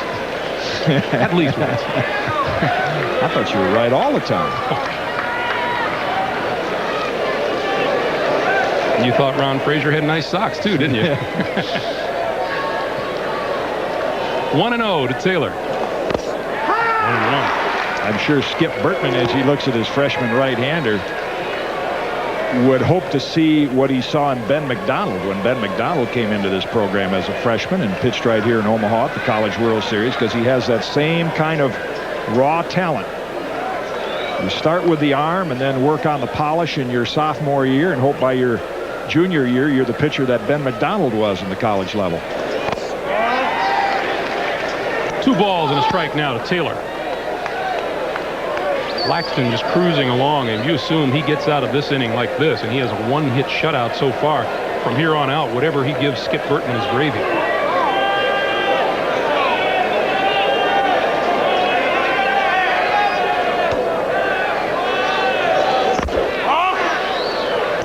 And no matter what level you're pitching at, whether it's high school ball, College World Series, or professional baseball, for a pitcher, the 5th inning is always a bit of an anxious inning. You have a comfortable lead, and yet you say, I want to get 5 in and qualify for the win. It's embarrassing to have a big lead and get knocked out before the 5th. So you put a little more pressure on yourself in the 5th inning. And Taylor is on for the 2nd time today with a base on balls. Then if you get through that one, you'll notice that on every level how much more relaxed pitchers are in the 6th. And then they come out and they've kind of taken that deep breath. They say, okay, I got over that 5th inning anxiety. Now I feel a little better about myself. But it sure is easy for someone who is not out on that mound to tell someone who is out on the mound to relax. Yeah, I am relaxed. Get out of my way. Toby Smith, the swing and a miss.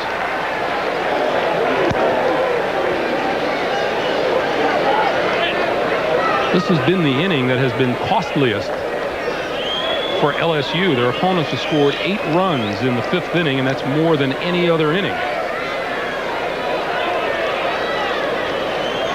Smith struck out swinging to start the 2nd, grounded out to 2nd to end a mild threat in the 4th. That's strike 2.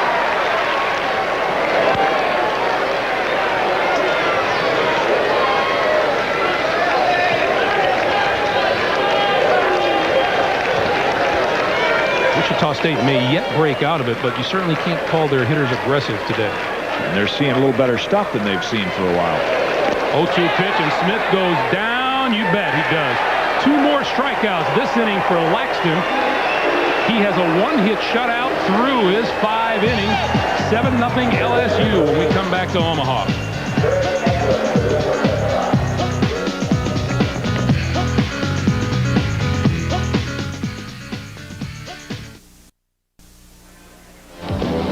1982 College World Series, Miami against Wichita State, and there's the fake. Phil Stevenson, the brother of Wichita State head coach Gene Stevenson, was victimized at first base. Everybody pretends the ball went down the right field line when in fact the pitcher was still holding it. And he's a dead duck at 2nd, and the man who was the author of that play is downstairs, Ron Frazier. That's not really fair at all, Coach. You know that? Well, you know, I really wasn't going to try and use that. We just worked on it to put a little levity in our practice. We were scared to death of Wichita State. They had broken almost every offensive record, and we felt like, you know, we had to loosen them up a little bit, and it looked like it worked pretty good in practice, and we got a couple Oscars for it, and we decided to do it in the ball game, and you know, it just happened to work. I could have been a real fool out there by trying it, but it did work, and I think it helped us a little bit get some momentum. Try anything. 1-1, the count now to Kenny Jackson.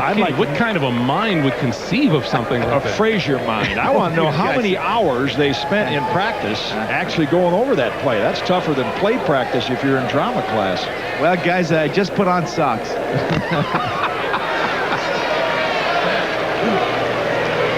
A ball and 2 strikes to Kenny Jackson. Phil Stevenson, incidentally, brother of head coach Gene Stevenson, is in attendance today watching the Shockers.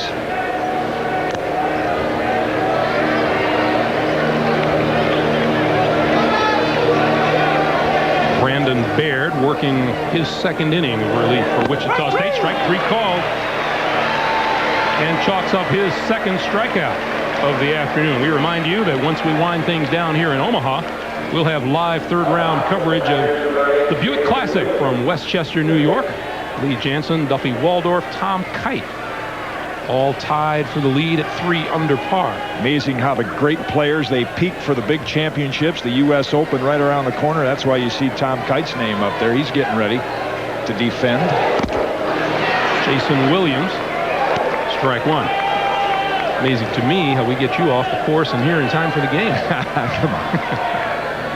I wish I was here long enough to play. We got some terrific courses here in Omaha.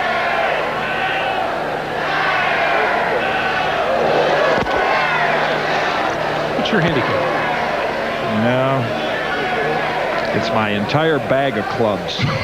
Making solid contact with the ball. 1-1 to Jason Williams. 1-2. Well, we've seen Baird now throw a couple of really nice breaking balls. He struck out Todd Walker, just racked up a strikeout to lead this inning off, and this is such valuable experience. Wichita State has a habit of coming back here. They've been in the championship game every other year since '89, so as a junior you might see Brandon Baird in a more pressure-packed situation here. Strike 3 called, and another called third strike for Brandon Baird. 2 up and 2 gone, and here's Armando Rios. Throws the curve on the outside corner for a strikeout. Now he comes back with a well-placed fastball. So a good outing despite Wichita State being 7 runs down in the ball game. Impressive by Brandon Baird.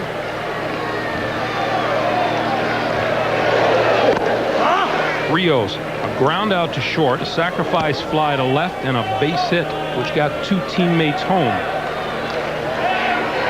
Back in the 3rd inning.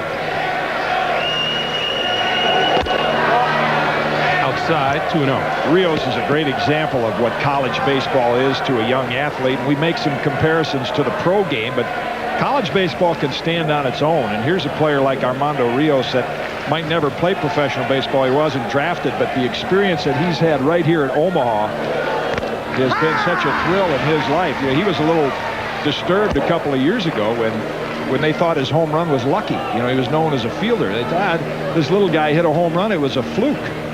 He's got 9 of them this year, so he showed the improvement he's made as a college player.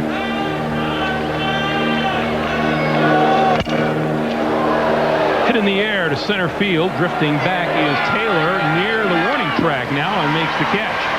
3 up and 3 down for LSU here in the 5th through 5. The Tigers out front comfortably.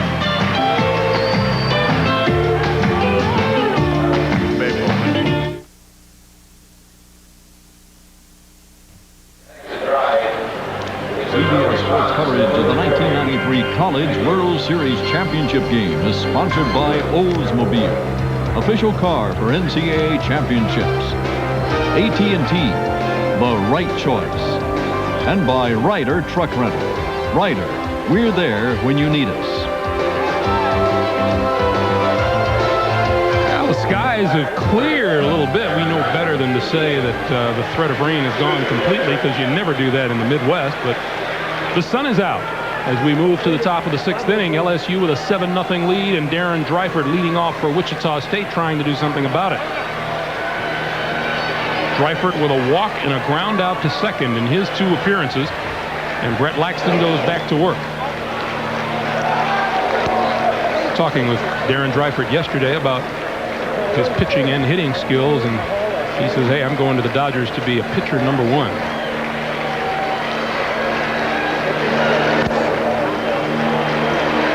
Ball 2. 319 hitting team during the season, and 193 here in Omaha. You know, even Gene Stevenson himself at the beginning of the week said it's not always. Dreifert, hard one, and it takes a hop past Jason Williams at 3rd.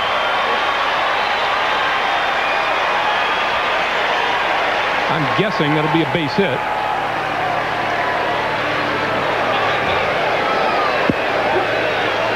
Five errors yesterday, and it was Jason Williams' error in the 9th inning that looked like it might be costly for the Tigers. That one took a high hop and was ruled a base hit.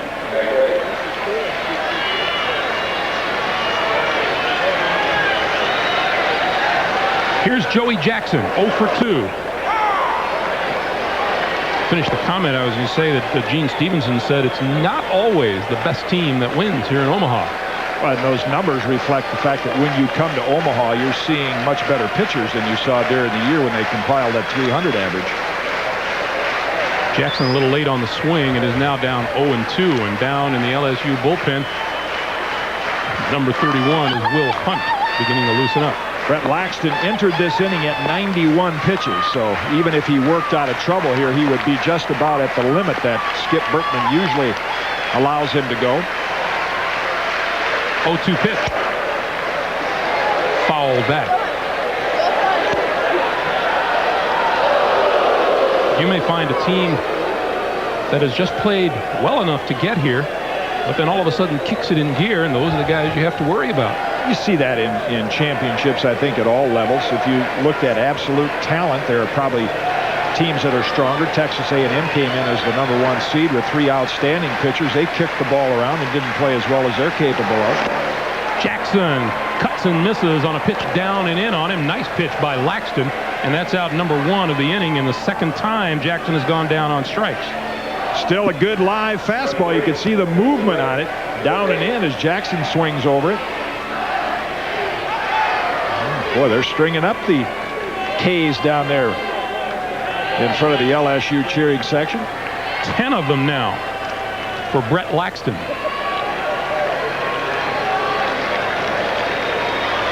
Here's Casey Blake. Nice bunt up the third base line, but it'll roll foul. Nice idea for Blake. Wichita State needs base runners, and Jason Williams was deep behind the bag at third.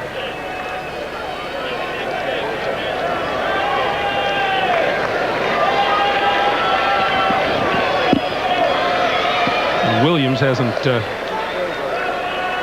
let him bunt. Let him bunt. We'll give up you there. That bunt hit. We'll stay back and try to turn double play on the ground ball.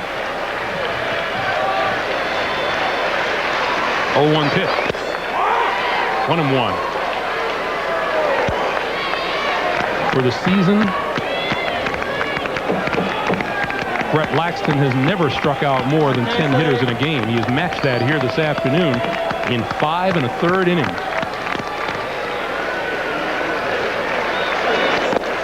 And 2. And Wichita State has taken a lot of called strikes today. I think their approach being down 7, and maybe in the entire game, was that the question mark on Laxton in a pressure game like this, could he throw strikes? So they're trying to be patient, work him into deep counts, but he's taking advantage of the lead and challenging the hitters. 1-2 pitch, strike 3 called on the inside corner. 11 strikeouts for Laxton. We had a chance to talk with LSU head coach Skip Bertman, and he told us about his young freshman pitcher. This guy has pitched in national championship competition for American Legion World Series twice. He was in Fargo, North Dakota for the finals last year, and he won the year before. He is not likely to be nervous. Tommy Tilma with a base hit to center field, the 3rd hit off of Laxton, the 2nd this inning. So Wichita State again with 2 runners aboard in an inning, and I believe Adam McCullough has been called back to the Wichita State dugout. And Gene Stevenson will go with a pinch hitter here. Probably give everyone a little taste of College World Series competition. You look at Laxton's numbers and Skip's comment about he's not apt to be nervous.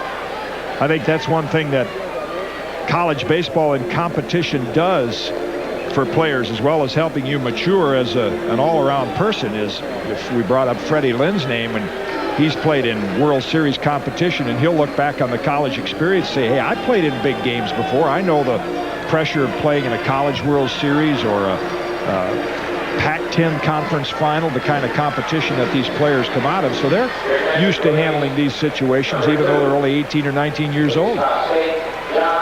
John Llewellyn is the pinch hitter for Wichita State. He will bat for catcher Adam McCullough. Llewellyn, a 193 hitter on the season, and 0 for 1 here in Omaha. And first pitch swinging, fouls it off.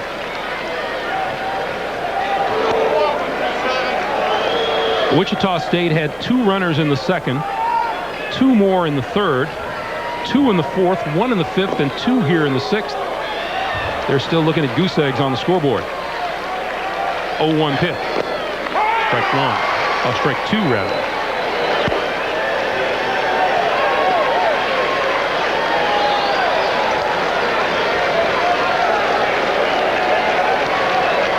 Laxton has been impressive with the bases empty and with runners on base. has been the epitome. Talk about a pitcher that goes after the hitters. He's done that. You can tell the raw talent is there, just a freshman, but I love his approach, the way he goes after hitters. This one fouled past first. You would expect a freshman in a championship game maybe to walk around the mound a little bit, be a little tentative, as we've actually seen Wichita State be today. But Laxton is, he's eager to get right back on the rubber, get the sign, and let me go ahead and win this championship. 1-2 pitch to Llewellyn. Up high, 2-2.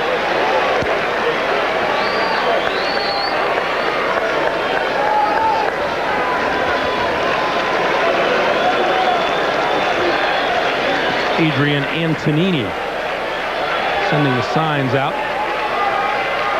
2 balls, 2 strikes, 2 on, 2 out here in the 6th inning.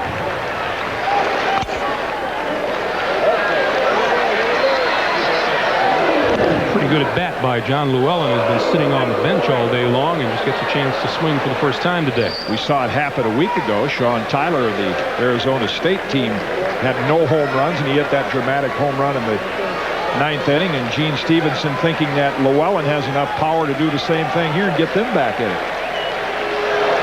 Strike 3 called. Laxton strikes out the side. Wichita State strands 2 more. Will go to the last of the 6th. 7-0 LSU.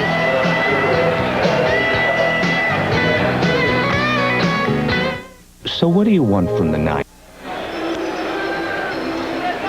Welcome back to Omaha, where LSU will hit in the last of the 6th inning, leading 7-0, and a new catcher in the ball game for Wichita State. Adam McCullough was pinch hit for in the top half of this inning, and Darren Wheeler has come on to catch for Gene Stevenson. And Brandon Baird starts his 3rd inning of work, and he will face the 3, 4, and 5 hitters for LSU: Russ Johnson, Todd Walker, and Harry Berrios. A threesome that has accounted for 5 hits. Wichita State has left 9 runners aboard against freshman Brett Laxton today.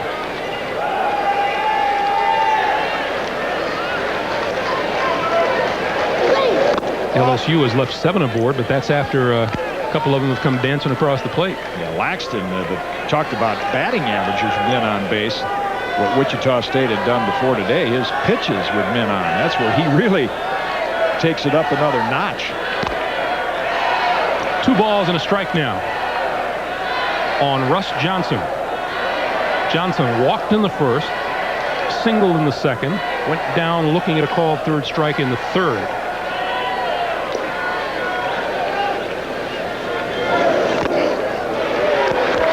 Ball tipped at the plate. The count is even at 2-2. See him fall across the plate on that swing. The dugout's got to be real loose right now for LSU, so amongst the hitters, you kid one another. I'm going to hit one out before you do.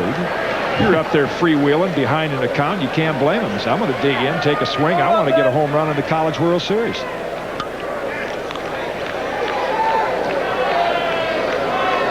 Two pitch. Ball 3.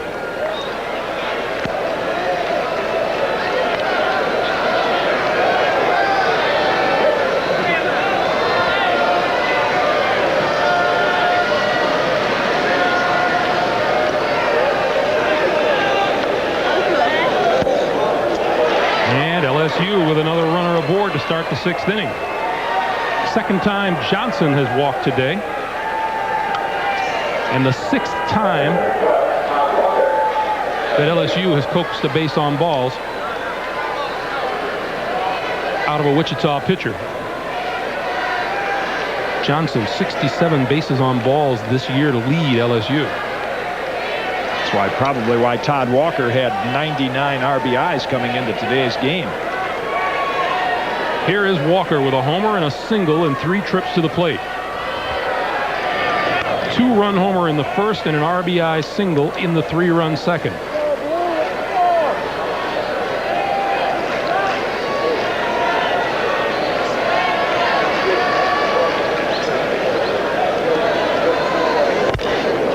Breaking ball fouled past first. He said just prior to his game-winning hit against Long Beach yesterday afternoon that he had never had a feeling like he had when he walked up to the plate. He said, I just knew we were going to win this game. It was a big day for him because he came in as the leading hitter, and he had not hit well up until yesterday. He got 4 knocks in yesterday's game, including that home run. And that happens with a lot of outstanding hitters at all levels. Once they break through and get that one to start a game, look out. And he got 4 of them yesterday.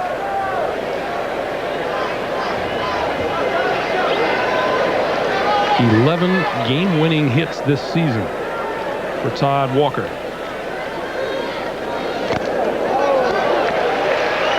Oh, and 2.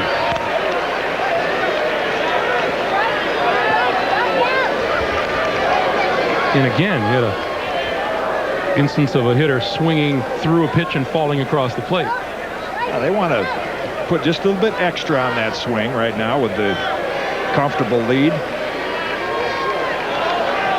0-2 pitch. Line foul past first. Crowd is probably sitting here at Rosenblatt, many that have been here for all of the sessions, saying, well, when's the action going to start? We see it so often in tournaments of all types of sports where the anticipation of the championship game, because you've had so many great ones leading up to it, and then oftentimes it's just kind of a casual sit back and watch as you are today. They have had a lot of those late inning comeback wins.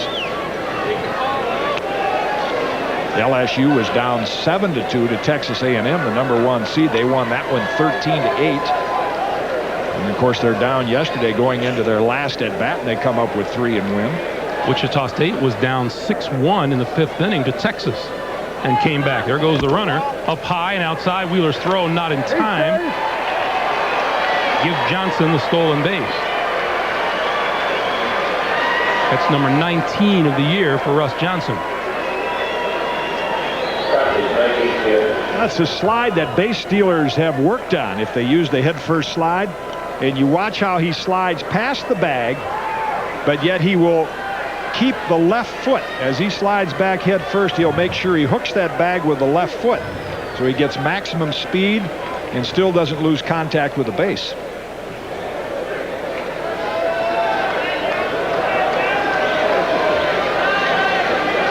A ball and 2 strikes to Todd Walker. Got him swinging. Second straight time Walker has gone down on strikes. A little building block for the freshman lefty. So, yeah, my team's not faring too well today, but I struck out an All-American twice. Once with a curve, and there with a pretty good fastball. 4 strikeouts for Baird. And here's Berrios. A couple of singles with a strikeout in between. The throw back to second and almost thrown into center field.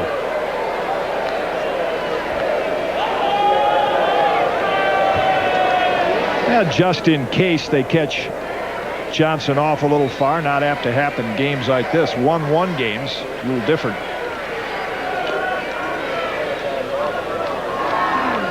There goes the runner. Line towards second. Jackson has it, and this will be a double play.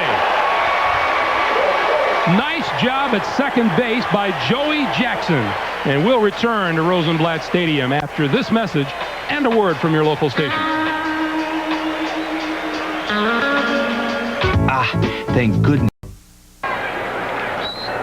To the top of the 7th inning now here in Omaha, Nebraska. The College World Series Championship game. LSU leading Wichita State 7-0.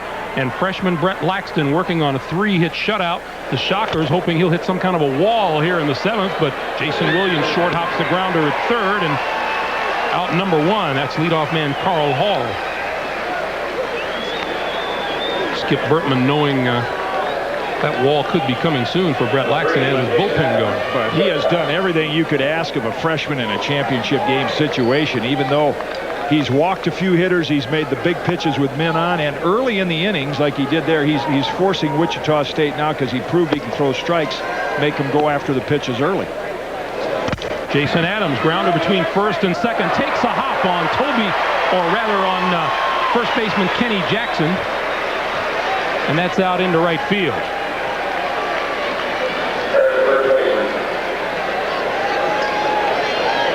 Not a surprise. We've talked about LSU's deficiencies in the field, and they know they're not a particularly good defensive ball club. That's a play that I'm sure Kenny Jackson feels he should have made.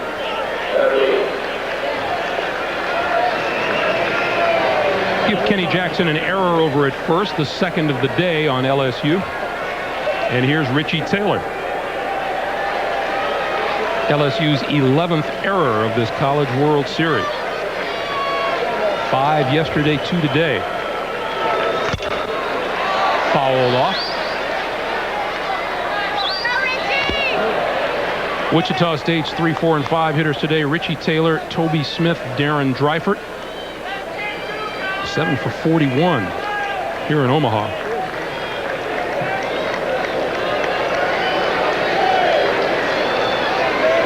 Today, of the 3, Dreifert has the only hit. There goes the runner.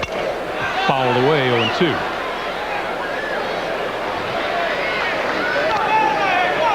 Well, LSU wasn't holding Jason Adams on at first base, so let him go. Maybe they'd hit into a line drive. I was surprised to see Skip Bertman start his runners. He's done it 2 innings in a row with a 7-0 lead. The last one ended up into a line drive double play. Usually with a comfortable lead and you start running, you get the players in the other team a little angered, and you say, they're trying to rub it in a little bit. So you tend to get a little more conservative, but LSU's continue to run. 1 ball and 2 strikes. Yeah, I got you, Deke.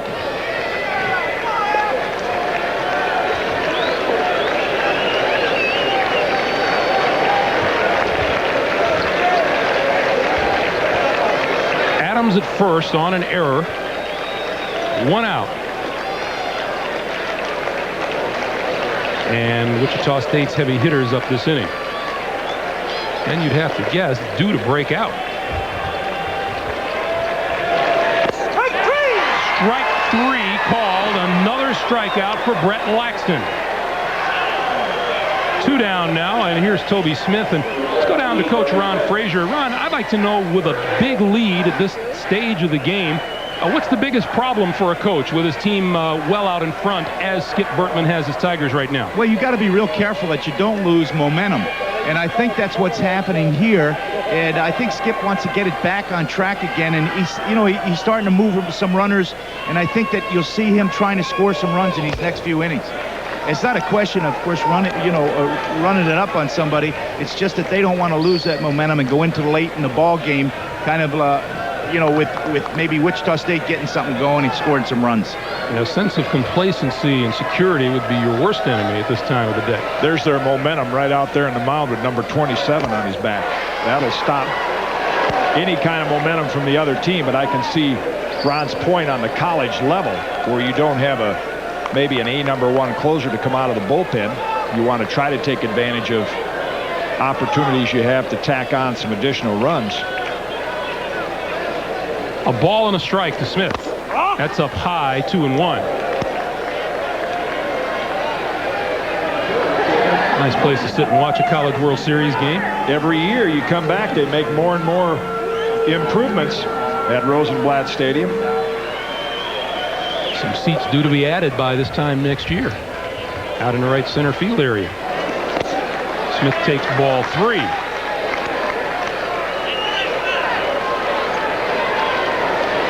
You see the attitude and the way they feel over in the Wichita State dugout. Most everyone's seated, but over on the LSU side of the field, they're up on their feet and cheering Brett Laxton's effort here today. 3-1 pitch. 3-2.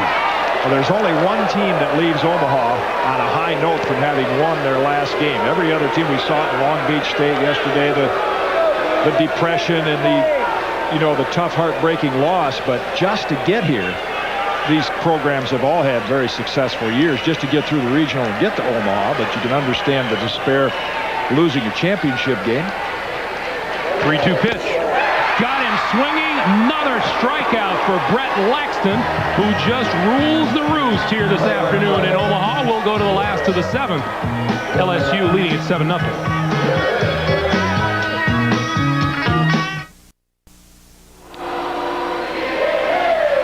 Rosenblatt Stadium in Omaha. Leslie Visser comes along on these trips. You never know where she's going to end up. One of the great traditions of the College World Series is Zesto's ice cream stand, which has been here right outside of Rosenblatt Stadium for 43 years, and they're famous for their hot fudge milkshakes. Well, Americans consumed 800 million gallons of ice cream last year. I bet you might have had a couple of scoops, and none of it was better than the stuff they sell here at Zesto's. Greg Gumbel and Jim Cott, I know this is your idea of a Happy Meal. We do take part every once in a while. What flavor is yours? This is banana. And mine is mayonnaise. Yeah, she's right about that. If you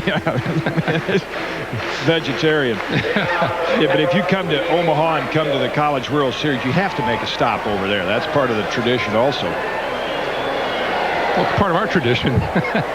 We go to the bottom of the 7th inning. Mike Neal, Jim Greeley, Adrian Antonini for LSU. The Tigers lead it 7-0.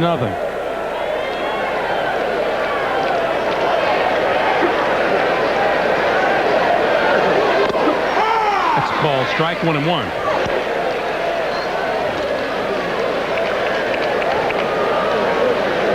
Brandon Baird has done an outstanding job since coming on in relief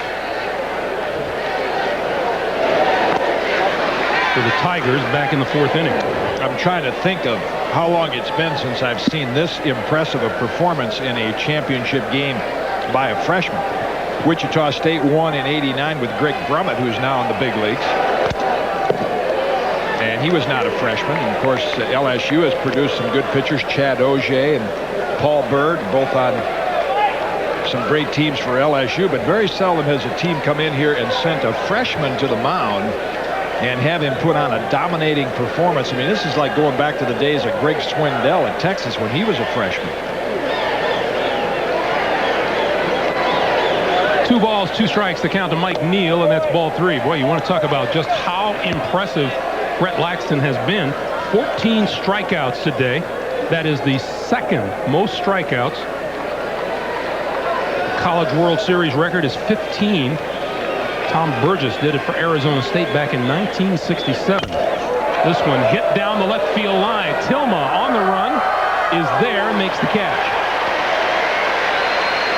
An LSU school record is 16. Mark Guthrie struck out 16 for LSU back in 1984, so it's quite a performance by the freshman. We've had a chance to see his father in attendance here, his parents actually. His father, Bill, was a big league pitcher. He won 3 games in a brief career, 5 or 6 years, and he's got to be looking out at his son and saying, boy, he's going to carve out more of a big league career than I had. Bill Laxton was a left-hander.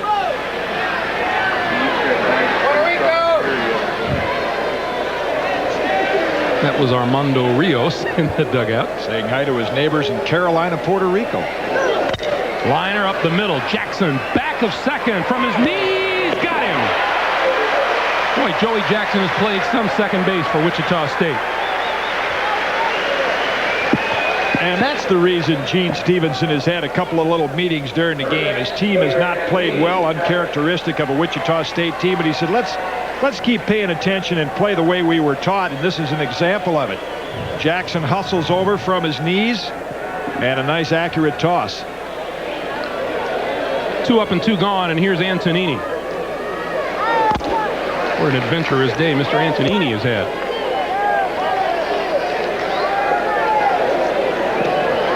Walked in the 2nd, hit by a pitch in the 3rd, grounded out to 3rd in the 4th. And this one down to 3rd. Blake. And just like that, LSU is disposed of here in the 7th. 2 shots left for the Shockers at Brett Laxton. We'll be back to Omaha in a moment.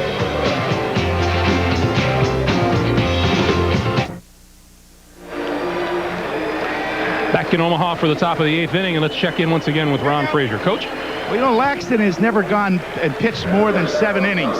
This is the first time he's going into the 8th inning all year. He's got 123 pitches. Skip said at 110 he probably would be out of there, but he's dominating this game, so they're going on with it. All right, Coach, thanks very much. But he is keeping the bullpen ready, and there's a difference between allowing a pitcher, in this case, who's dominating a game, to keep on going and allowing a pitcher who it's obvious is not on his game to just stay out there and throw pitch after pitch. Top of the 8th inning, here is Darren Dreifert. Dreifert 1 for 2 with a walk. And strike 1. Laxton comes out throwing strikes.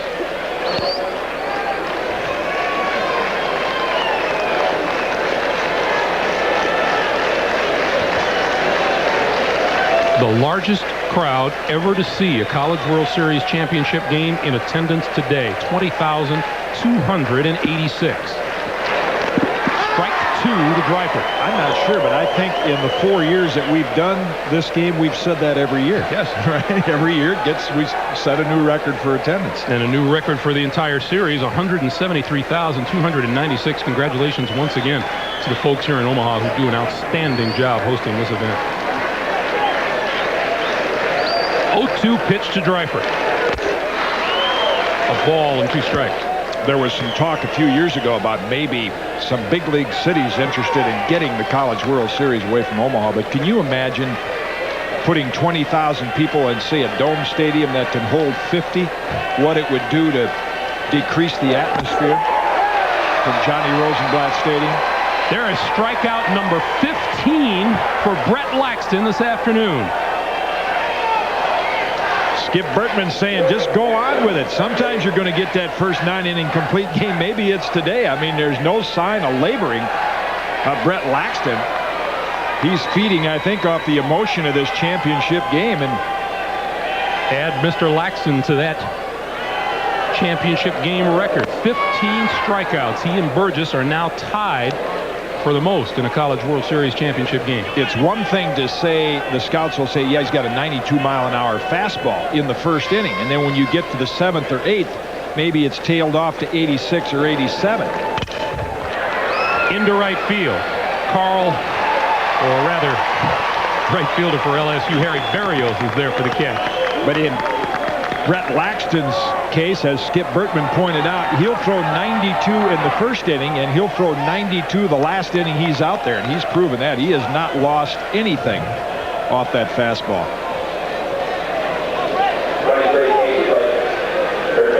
Here's Casey Blake. On the first pitch, down to second. Walker over to first. And another 1-2-3 inning for Brett Laxton. We'll go to the last of the 8th. LSU almost in cruise control now.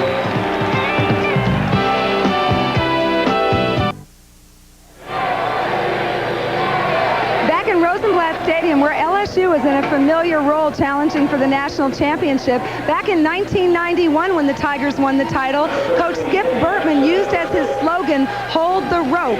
And early this morning, he came out and he scratched out the slogan and he hung it in the dugout. Now, what he means by this is that if you're hanging over the edge of a cliff, you want your teammates, your family, holding the rope, securing your safety, ensuring your safety. And Greg, I think that I wouldn't mind you and Ron and Jim, but I wouldn't mind if we also had Sylvester Stallone. Hey, come on. We can hold that rope for you, Leslie. No faith. Visser has no faith. There's a shot to center field by Kenny Jackson to the wall and over the head of Richie Taylor. Jackson on his way to second and in standing with a double.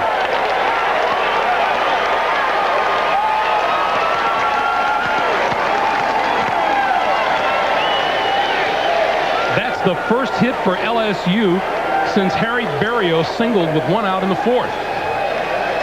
Everybody wants a little piece of being a part of the winning the championship game, and Kenny Jackson rips this to the deepest part of the ballpark, and as soon as he got to second base, his teammates on the top step of the dugout were all acknowledging, you know, now you're part of the action too. You got your knock, got a little spot in the box score. Here's leadoff hitter Jason Williams, squared around the bunt and brought everybody charging in and took it outside and high for ball 1. Last time there was a shutout in the championship game of the College World Series, Arizona State beat Southern Cal 1-0 in 1972. Southern Cal won it 1-0. There's the bunt. Baird will throw to first, and on the play, Jackson moves to third.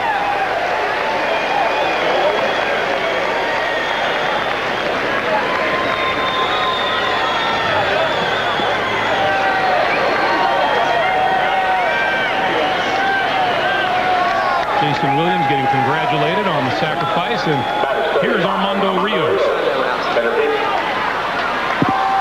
Everyone in the Louisiana State lineup has at least one hit, with the exception of catcher Adrian Antonini. And you might say he also has a hit. He took one on the shoulder back in the third inning. Here's Rios.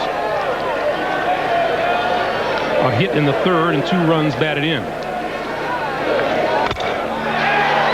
In the air, left center field. Taylor will make the catch, and that gets the runner home from third, and LSU ups his lead now to 8-0.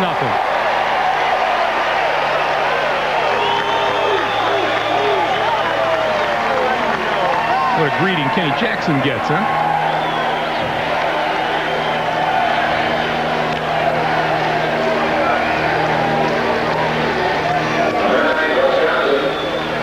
So the bases are empty now with 2 out, and here is Russ Johnson. It is an entirely different atmosphere over in the Wichita State dugout.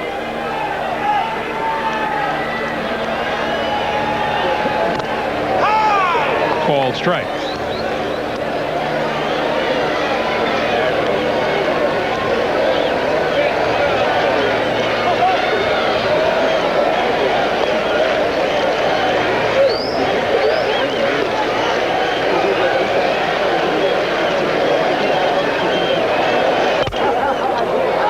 Short center field.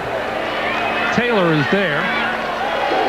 LSU puts one on the board, and Brett Laxton comes out to try to put the cap on a 3-hit shutout, leading 8-0.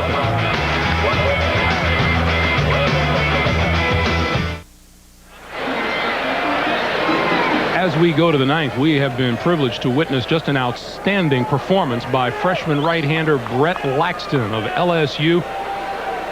He has allowed Wichita State no runs on just 3 hits, while the Tigers have posted 2 runs in the first, 3 in the second, 2 in the third, and another one for good measure in the 8th inning, and lead it 8-0 as we move to the 9th.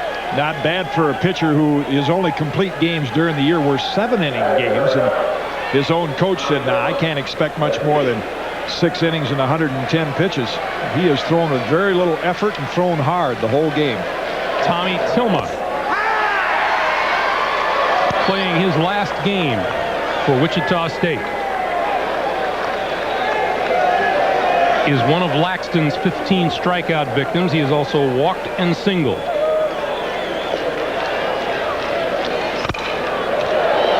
To left center field. Greeley with the catch, and then has to hold off Rios. I think Armando made the right decision on that play right there, running into Greeley. You can see the difference in their size, and Greeley, so the lips move, he's calling it all the way. Hello, teammate.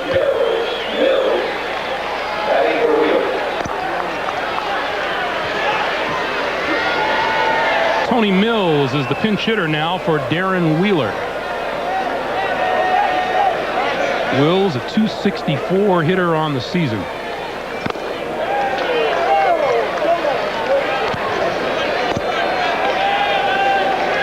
It would take a complete and total loss of stuff for Skip Bertman to remove this young man now. And the LSU fans are beginning to make themselves heard.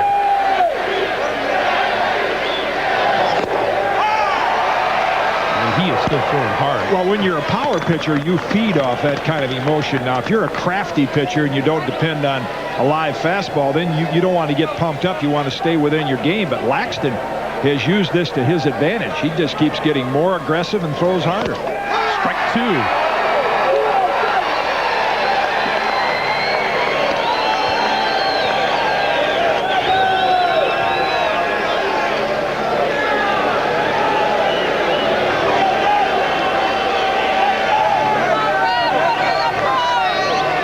Brett Laxton's dad looking on, and he gets this one high and away, 2-2.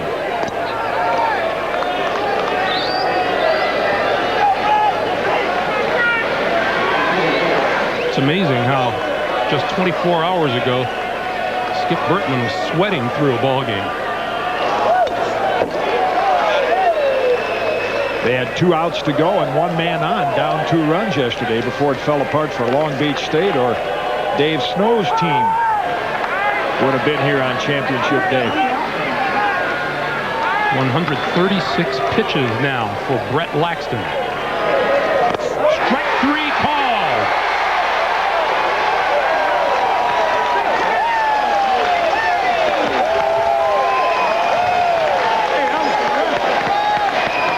Here you see the owner of the new record for strikeouts in the College World Series championship game. And in these days of very few complete games and the emphasis on the bullpen, that might stand up for a long, long time. Carl Hall. Ball 1 inside. The LSU dugout is primed for a charge.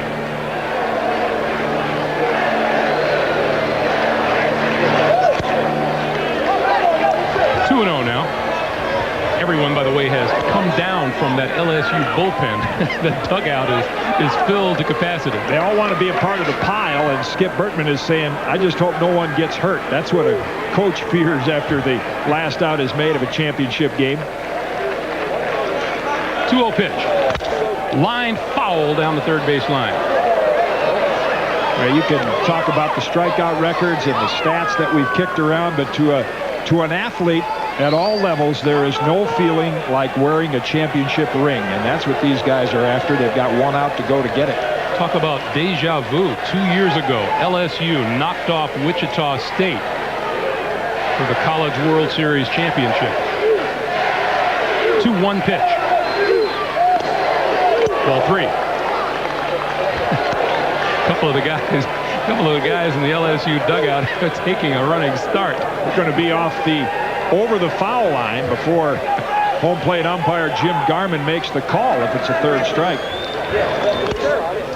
And now the count is full.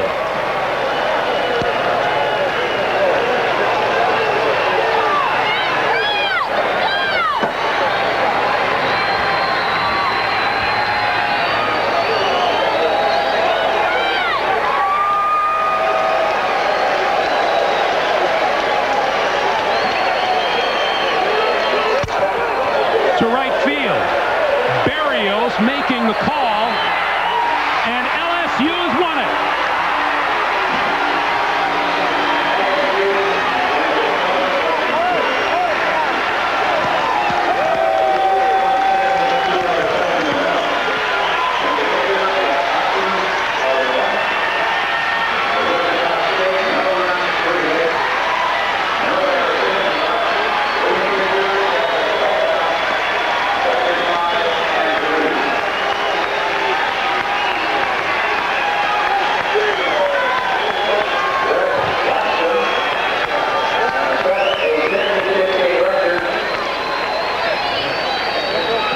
Skip Bertman's LSU Tigers finished this most successful season 53-17-1.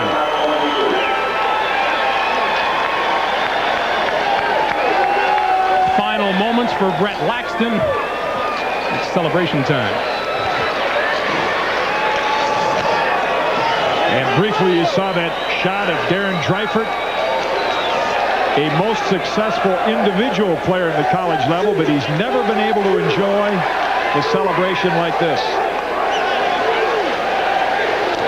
Wichita State, a tremendous season. They finished 58-17. Skip Bertman going to finally join the party, but no party for him. We'll be back.